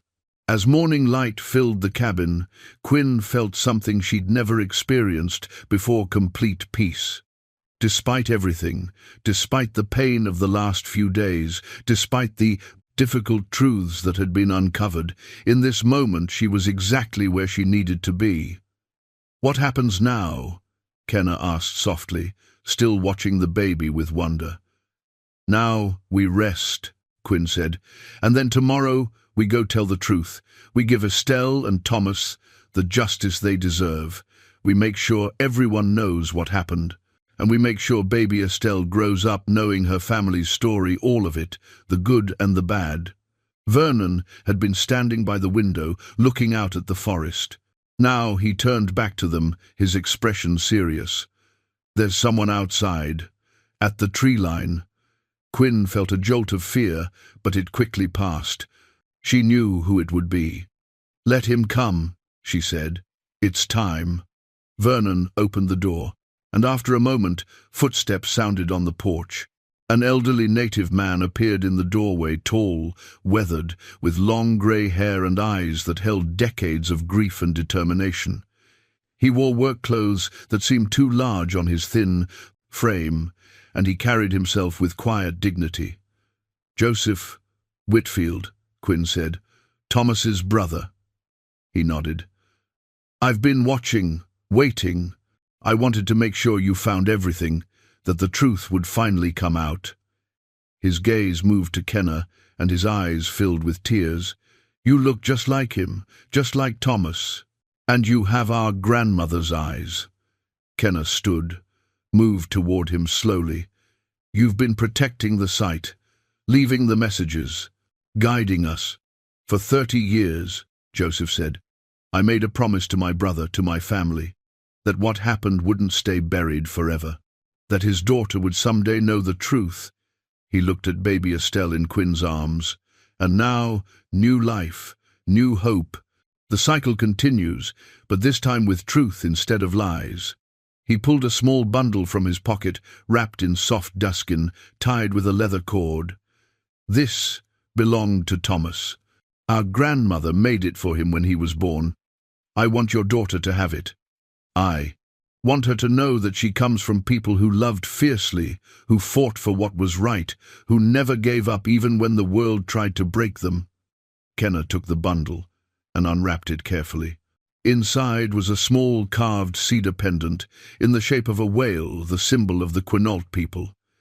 It was beautiful, aged and smooth from being handled, carrying the energy of generations. "Thank you," Kenna whispered. "For everything. For never giving up." Joseph nodded. "Tomorrow you'll tell the authorities. They'll go to the site. They'll find the remains. There will be an investigation, maybe even charges if Bernard confesses. My brother and Estelle will finally be able to rest." He looked at Quinn. "You did what needed to be done. Both of you. You're stronger than the secrets that tried to bury you." He turned to leave, but Quinn called out, "Wait, won't you stay? Have some coffee? Meet your family properly?" Joseph smiled. The first real smile Quinn had seen from him. "I'd like that." They spent the morning together, 5 people bound by blood and choice and shared purpose. Joseph told stories about Thomas, about their childhood on the reservation, about the Quinault traditions their grandmother had taught them. Kenna listened hungrily, learning about a heritage she'd been denied her entire life. Vernon made breakfast while Quinn nursed the baby and rested. And slowly, carefully, they began to plan what came next, how they would present the evidence, what they would say to the authorities, how they would ensure that Estelle and Thomas finally received the dignity they deserved. As afternoon approached, Joseph stood to leave. "I'll come with you tomorrow," he said. "When you go to the sheriff, I'll tell them everything I know, everything I witnessed. It's time to finish this." After he was gone, Quinn lay on her bed with baby Estelle sleeping on her chest, Kenna sitting nearby, Vernon dozing in the chair by the fire. The cabin was warm and peaceful, filled with the kind of silence that comes after hard truths have been spoken and accepted. Tomorrow would bring challenges, the authorities, the investigation, maybe even a confrontation with what remained of the Dovell family. But tonight, they were safe. Tonight, they were together. Tonight, new life slept peacefully, unaware of the complicated legacy she'd been born into, but surrounded by people who would make sure she grew up knowing she was loved. The morning came too quickly. Quinn woke to baby Estelle's hungry cries, her body sore from birth but her mind clear. She nursed the baby while Kenna made coffee and Vernon checked his truck to make sure it was ready for the journey to Harbour Ridge. Joseph arrived just after dawn, carrying a bundle of sage. "For blessing," he explained, "before we go to face what comes next." They stood together outside the cabin as Joseph lit the sage, letting the smoke drift over them. He spoke words in the Quinault language that Quinn didn't understand, but she felt their weight, their significance. This was about more than just going to the authorities. This was about honoring the dead, about asking for guidance, about preparing themselves spiritually for the task ahead.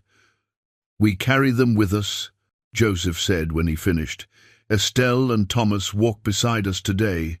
They will see justice done." Vernon had offered to stay at the cabin with baby Estelle, but Quinn refused. "She comes with us," she said firmly. "This is her legacy too. When she's old enough to understand, I want to be able to tell her she was there when the truth finally came out." They loaded into Vernon's truck, the most reliable vehicle among them, with Quinn holding the baby in the back seat and Kenna beside her. Joseph rode in front with Vernon. The bed of the truck was loaded with evidence: the journal, the letters, the photographs, the knife, and detailed notes about the burial site's location. The drive to Harbour Ridge took 2 hours. Plenty of time for second thoughts and doubts to creep in. What if the authorities didn't believe them? What if Bernard had already fled or called in favors to make this go away? What if the Deauville family's influence was still strong enough to bury the truth one more time? But every time Quinn felt fear rising, she looked down at baby Estelle's sleeping face and remembered why this mattered. This child would grow up knowing her family's true history. She would grow up in a world where justice had been served, where the truth was honored above reputation and convenience. The sheriff's department was housed in a modern building on the edge of town, all glass and steel that would have been unimaginable when Estelle and Thomas died. Vernon parked in the visitor lot, and they all climbed out, Quinn moving carefully with the baby in a sling against her chest. The desk sergeant looked up as they entered, taking in the unusual group: an elderly white man, a native elder, 2 women in their 50s, one clearly just days postpartum, and a newborn baby. "Can I help you?" he asked. "We need to speak to the sheriff," Quinn said. "We have information about a murder, 2 murders actually, from 1974. The sergeant's eyebrows rose. "That's a long time ago." "Yes, it is," Kenna said. "But the bodies were never found. Until now."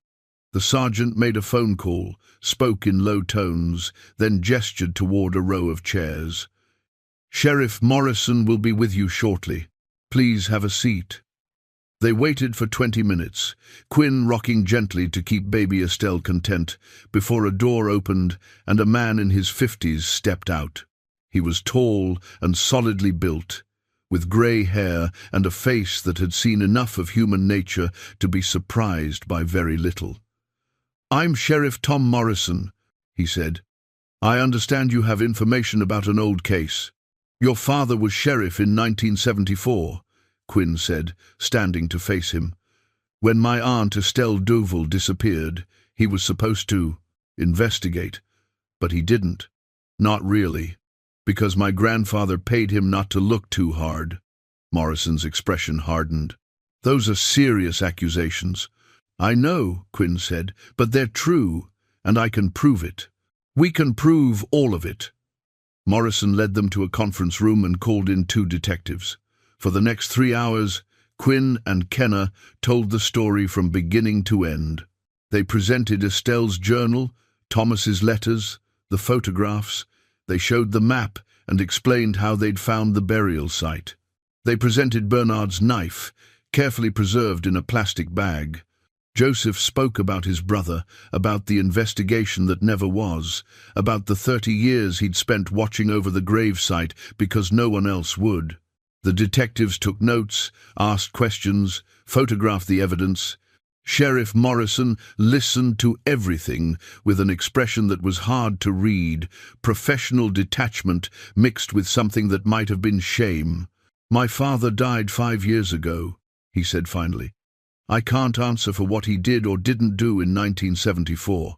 But I can tell you that if there are human remains at the location you've described, we'll recover them, we'll identify them if possible, and we'll investigate what happened, regardless of how long ago it was or who was involved." "Bernard Dovell confessed to me," Quinn said. "He admitted to killing both Thomas and Estelle. It was supposed to be an accident, but he covered it up. He and his father buried the bodies and reported them missing." Morrison nodded. "We'll need to interview him. Do you know where he is now?" "At his home. The old Dovell estate on Ridge Road. He said he wouldn't run." Quinn paused. "He's 82 years old. I don't think he has much fight left in him." "We'll send officers to bring him in for questioning," Morrison said. He looked at the evidence spread across the table, then back at Quinn and Kenner. "I want you to know, whatever my father did, or didn't do, this department will handle this properly. Those two people deserve justice, even if it's 50 years late." They were at the sheriff's department for most of the day. The detectives needed detailed statements from everyone. They needed GPS coordinates for the burial site. They needed to understand the chain of custody for all the physical evidence. By mid-afternoon, a forensics team had already been dispatched to the site in the woods. Baby Estelle woke and needed to be nursed, so Quinn found a quiet room and fed her, while Kenner continued answering questions.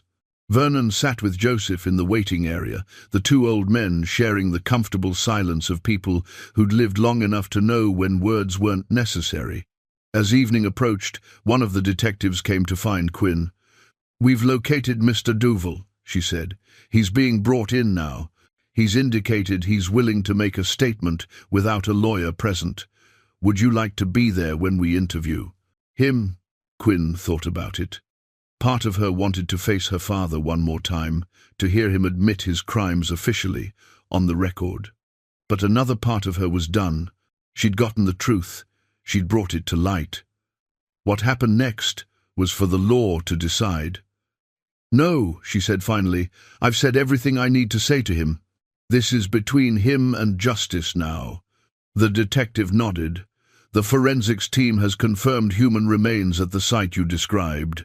It'll take time to make a positive identification, but preliminary examination suggests two individuals, buried approximately 30 to 50 years ago." "You were right." Quinn felt her eyes fill with tears.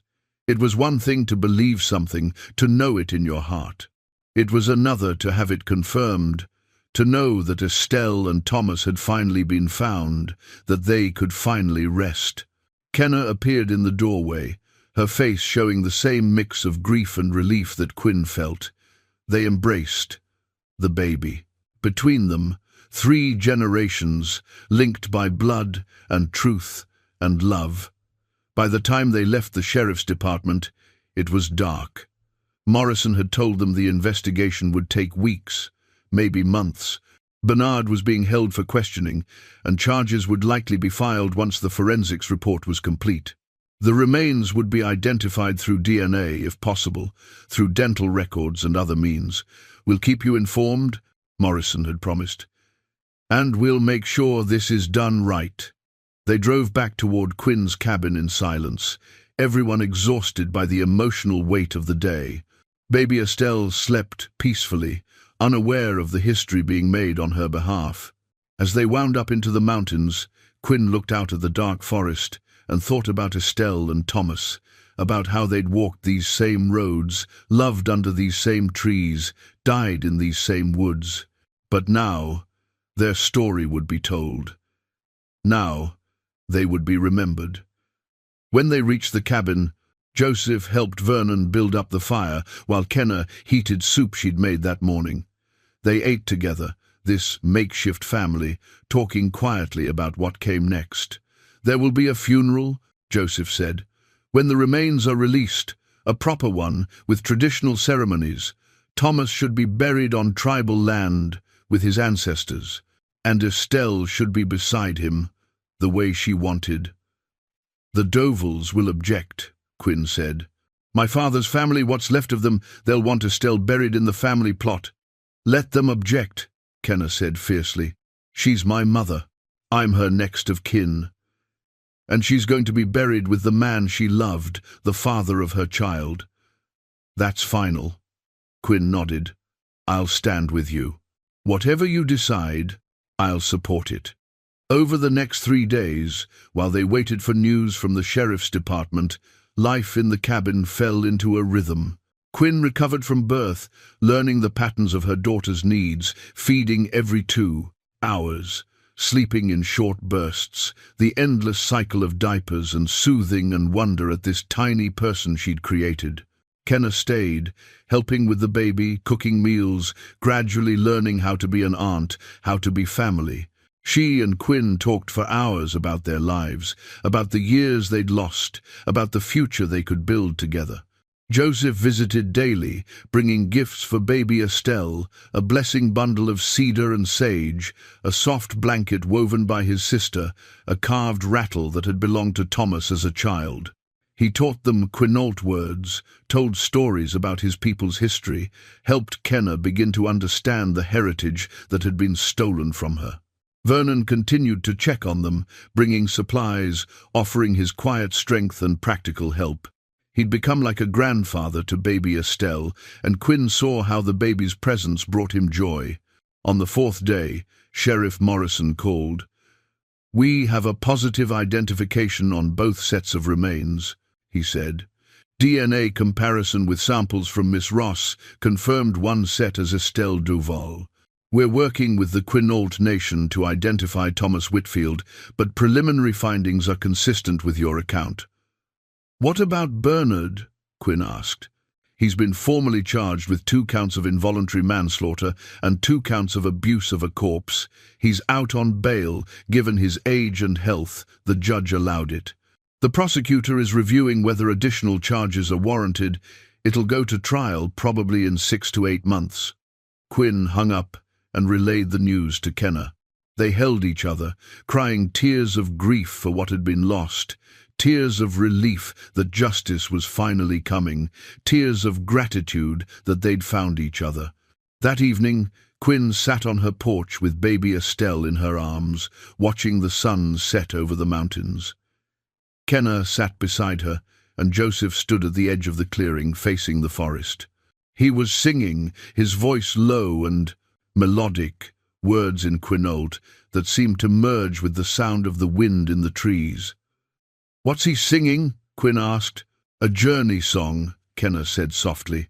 "For spirits that are traveling home, for people who got lost and are finally finding their way back." Quinn looked down at her daughter, at this perfect, innocent being who carried such a complicated legacy. "I'm going to tell you everything," she whispered to the baby. "When you're old enough to understand, I'll tell you about your great-aunt Estelle, who was brave and strong and loved deeply. I'll tell you about Thomas, who stood up for what he believed in. I'll tell you about your cousin Kenna, who was stolen from her parents but found her way back to the truth.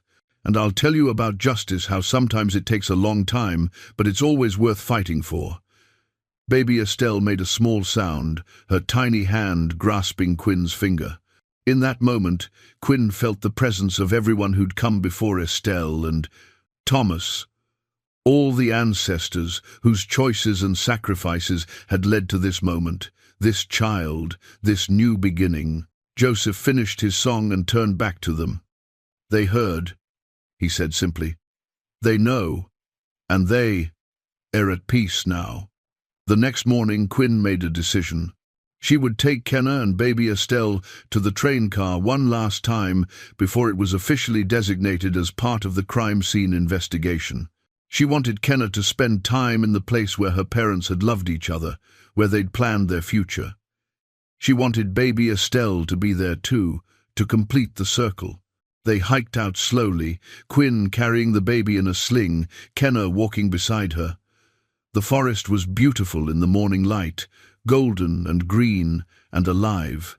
When they reached the train car, they stood in silence for a long moment. Then Kenna climbed inside. Quinn followed, and they sat together in the space where Estelle had written her journal, where Thomas had kept his letters, where two people had dreamed of a life free from prejudice and control. "Thank you," Kenna said, her hand on the wall of the train car. "Thank you for loving me, for fighting for me, for never giving up. I wish I could have known you, but I know you now, and I promise I'll make sure your story is told. I promise your granddaughter will grow up knowing who you were." Quinn felt tears sliding down her face. She held baby Estelle close and added her own words. "You weren't forgotten, you were loved, and now everyone will know what happened to you. You'll be remembered for who you really were, not the lies that were told about you." As they left the train car for the last time, Quinn looked back and saw sunlight streaming through the gaps in the walls, illuminating dust motes in the air. For just a moment, she thought she saw two figures standing in that light, a woman and a man, holding hands, watching them go. She blinked, and they were gone. But the message was clear. Estelle and Thomas had waited a long time for this moment, and now, finally, they were free. 3 weeks passed. The investigation continued, generating headlines in the local papers and even some regional news coverage.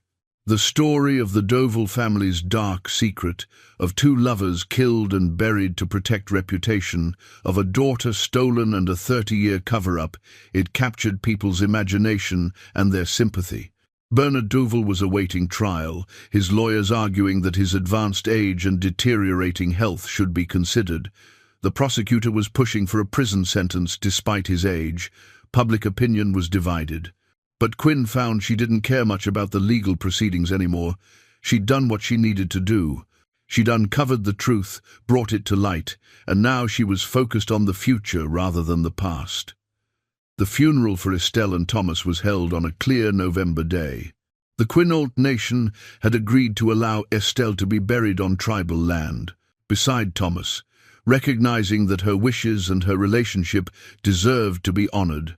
It was a small ceremony, attended by Quinn, Kenna, Vernon, Joseph, and members of Thomas's extended family who'd gathered to honor him. A tribal elder led the service, speaking in both Quinault and English about love that transcends death, about justice delayed but not denied, about the importance of truth and memory. They buried Estelle and Thomas side by side, their coffins carved with symbols from Thomas's heritage and flowers that Estelle had loved. On the shared headstone, Kenna had insisted on specific wording: Estelle Dovell and Thomas Whitfield, united in love, divided by hate, reunited in peace. Parents of Kenna Whitfield, Ross, 1948 to 1974 and 1947 to 1974. They loved deeply and fought bravely. They are not forgotten. As Quinn stood at the graveside, holding baby Estelle, she thought about cycles, how pain can echo through generations, but so can healing, how secrets can poison a family, but truth can set it free, how loss can devastate, but love can rebuild. After the funeral, they gathered at Joseph's home on the reservation for a meal. It was Quinn's first time there, and she was struck by the warmth, the sense of community, the way people welcomed her and Kenna despite their connection to the family that had caused so much pain. "You're not responsible for what your father and grandfather did," Joseph told her. "You're responsible for what you do, and you did the right thing. You brought truth to light. That matters." In the weeks that followed, Quinn and Kenna settled into a new rhythm. Kenna began visiting the cabin regularly, sometimes staying for days at a time. She taught Quinn about Thomas's heritage, about Quinault traditions and history. She helped care for baby Estelle, learning the intimacy of family that she'd never quite felt with the Rosses. And slowly, carefully, Kenna began the process of connecting with the Quinault nation, of reclaiming the heritage that had been stolen from her. It was complicated. 50 years was a long time to be away, and she was not enrolled and didn't have the documentation needed for enrollment. But Joseph's family welcomed her, taught her, helped her find her place. Vernon continued to be their rock, checking in daily, bringing supplies, offering wisdom and practical help. He'd become grandfather, uncle, and friend, all rolled into one, and Quinn couldn't imagine navigating this new life without him. The train car was eventually removed by the County Historical Society, which wanted to preserve it as part of the region's history. Before it was taken away, Quinn and Kenna visited one last time. They planted a cedar sapling nearby, a living memorial to Estelle and Thomas. On a plaque beside it, they'd placed a simple inscription: "Here, Estelle and Thomas dreamed of freedom. Their love could not be destroyed. Their truth could not be buried forever. Remember them." As winter approached, Quinn sat in her cabin one evening with baby Estelle asleep on her chest. Kenna was at the stove making dinner, humming softly. Vernon had just left after bringing a cord of firewood. Joseph would visit tomorrow, bringing salmon he'd caught and more stories to tell. Quinn thought about how different her life had become. In just a few months, she'd bought a train car on impulse, following dreams she didn't understand. She'd uncovered secrets that had been buried for 3 decades. She'd found family she didn't know existed. She'd given birth to a daughter who would grow up knowing the truth, knowing her heritage, knowing she was loved without conditions. The isolation Quinn had treasured for so long had transformed into something richer. She was still in her cabin in the woods, still living off-grid, still surrounded by the forest she loved. But now she was connected to Kenna, to Joseph and his family, to Vernon, to a web of relationships that supported rather than suffocated her. Baby Estelle stirred and opened her eyes, looking up at Quinn with that unfocused newborn gaze that seemed to see everything and nothing. Quinn stroked her daughter's soft cheek, marveling at the perfect wholeness of her. "You're going to grow up different than I did," she whispered. "You're going to grow up knowing where you come from, all of it, the good and the bad. You're going to know about Estelle and Thomas, about love that was strong enough to challenge prejudice, about truth that couldn't stay buried. And you're going to know that family isn't just blood. It's the people who show up, who care, who choose to love you." Kenna brought plates to the table. "Dinner's ready. You want to eat before she needs to nurse again." Quinn stood carefully and joined Kenna at the table. Through the window, she could see the forest in the fading light, the trees standing tall and patient as they had for centuries. Somewhere out there was the spot where Estelle and Thomas had fallen, where their bodies had lain for 30 years. But now there was also a young cedar tree growing, reaching toward the sky, a symbol of life continuing, of hope renewed. "I was thinking," Kenna said as they ate, "about the spring. When the weather's better, I'd like to build a small cabin on your land, if you'd let me. Not too close, you'd still have your privacy, but near enough that we could see each other regularly. Near enough that Estelle could grow up knowing her cousin, knowing her family." Quinn felt warmth spread through her chest. "I'd like that. This land is big enough for both of us, for all of us." They spent the rest of the evening making plans where the cabin would go, how they would build it, what it would look like. They talked about teaching baby Estelle about the forest, about Quinault traditions, about her complicated heritage. They talked about justice and healing and the future. Later, after Kenna had gone to sleep on the couch and baby Estelle was settled for the night, Quinn sat at her table and opened her journal. She'd been keeping a record of everything for herself, for her daughter, for anyone who might someday want to know the truth about what had happened. She wrote about the day's events, about the funeral, about the cedar tree they'd planted. And then she wrote a letter to Estelle. Both Estelle's, the aunt she'd never known, and the daughter sleeping in the next room. "Dear Estelle," she wrote, "your story doesn't end with tragedy, it ends with truth, with justice, with family reunited. Your daughter knows you loved her, your great niece will grow up hearing your story. You weren't erased, you're remembered. And the love you and Thomas shared, that love changed everything. It brought Kenna into the world. It brought me to the truth. It created connections that never would have existed otherwise. So thank you. Thank you for being brave. Thank you for loving deeply. Thank you for fighting, even when you knew you might lose. Your life mattered. You mattered. And we will make sure no one ever forgets that. She closed the journal and looked around her cabin at the fire burning low in the stove, at the baby sleeping peacefully, at the evidence of life being lived with intention and love. Outside, the forest stood guard, ancient and patient, keeping its own secrets and its own time. Quinn placed her hand on her belly, which was still soft from pregnancy, and then on her heart. She'd given birth to more than just a baby in these past weeks. She'd given birth to truth, to justice, to a new understanding of what family could be. And in the quiet of the cabin, surrounded by forest and love and the weight of history finally acknowledged, Quinn felt something she'd been searching for her entire life. She felt at peace. The past had been uncovered. The dead had been honored. The living had been healed. And the future, that beautiful, uncertain future, stretched out before them, full of possibility and hope. Baby Estelle would grow up knowing she came from strength, from courage, from love that refused to be destroyed. She would grow up with Quinn's independence and Kenna's resilience and the wisdom of elders like Vernon and Joseph. She would grow up free of the lies that had poisoned the Dovell family for generations. And somewhere, Quinn believed, Estelle and Thomas were watching.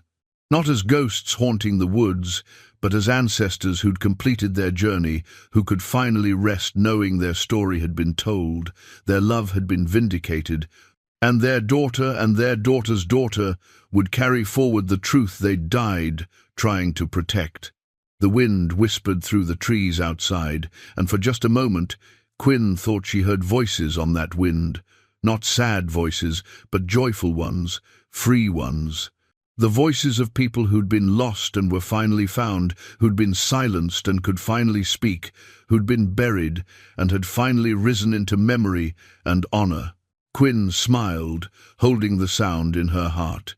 Then she turned off the lamp, checked on baby Estelle one more time, and climbed into bed.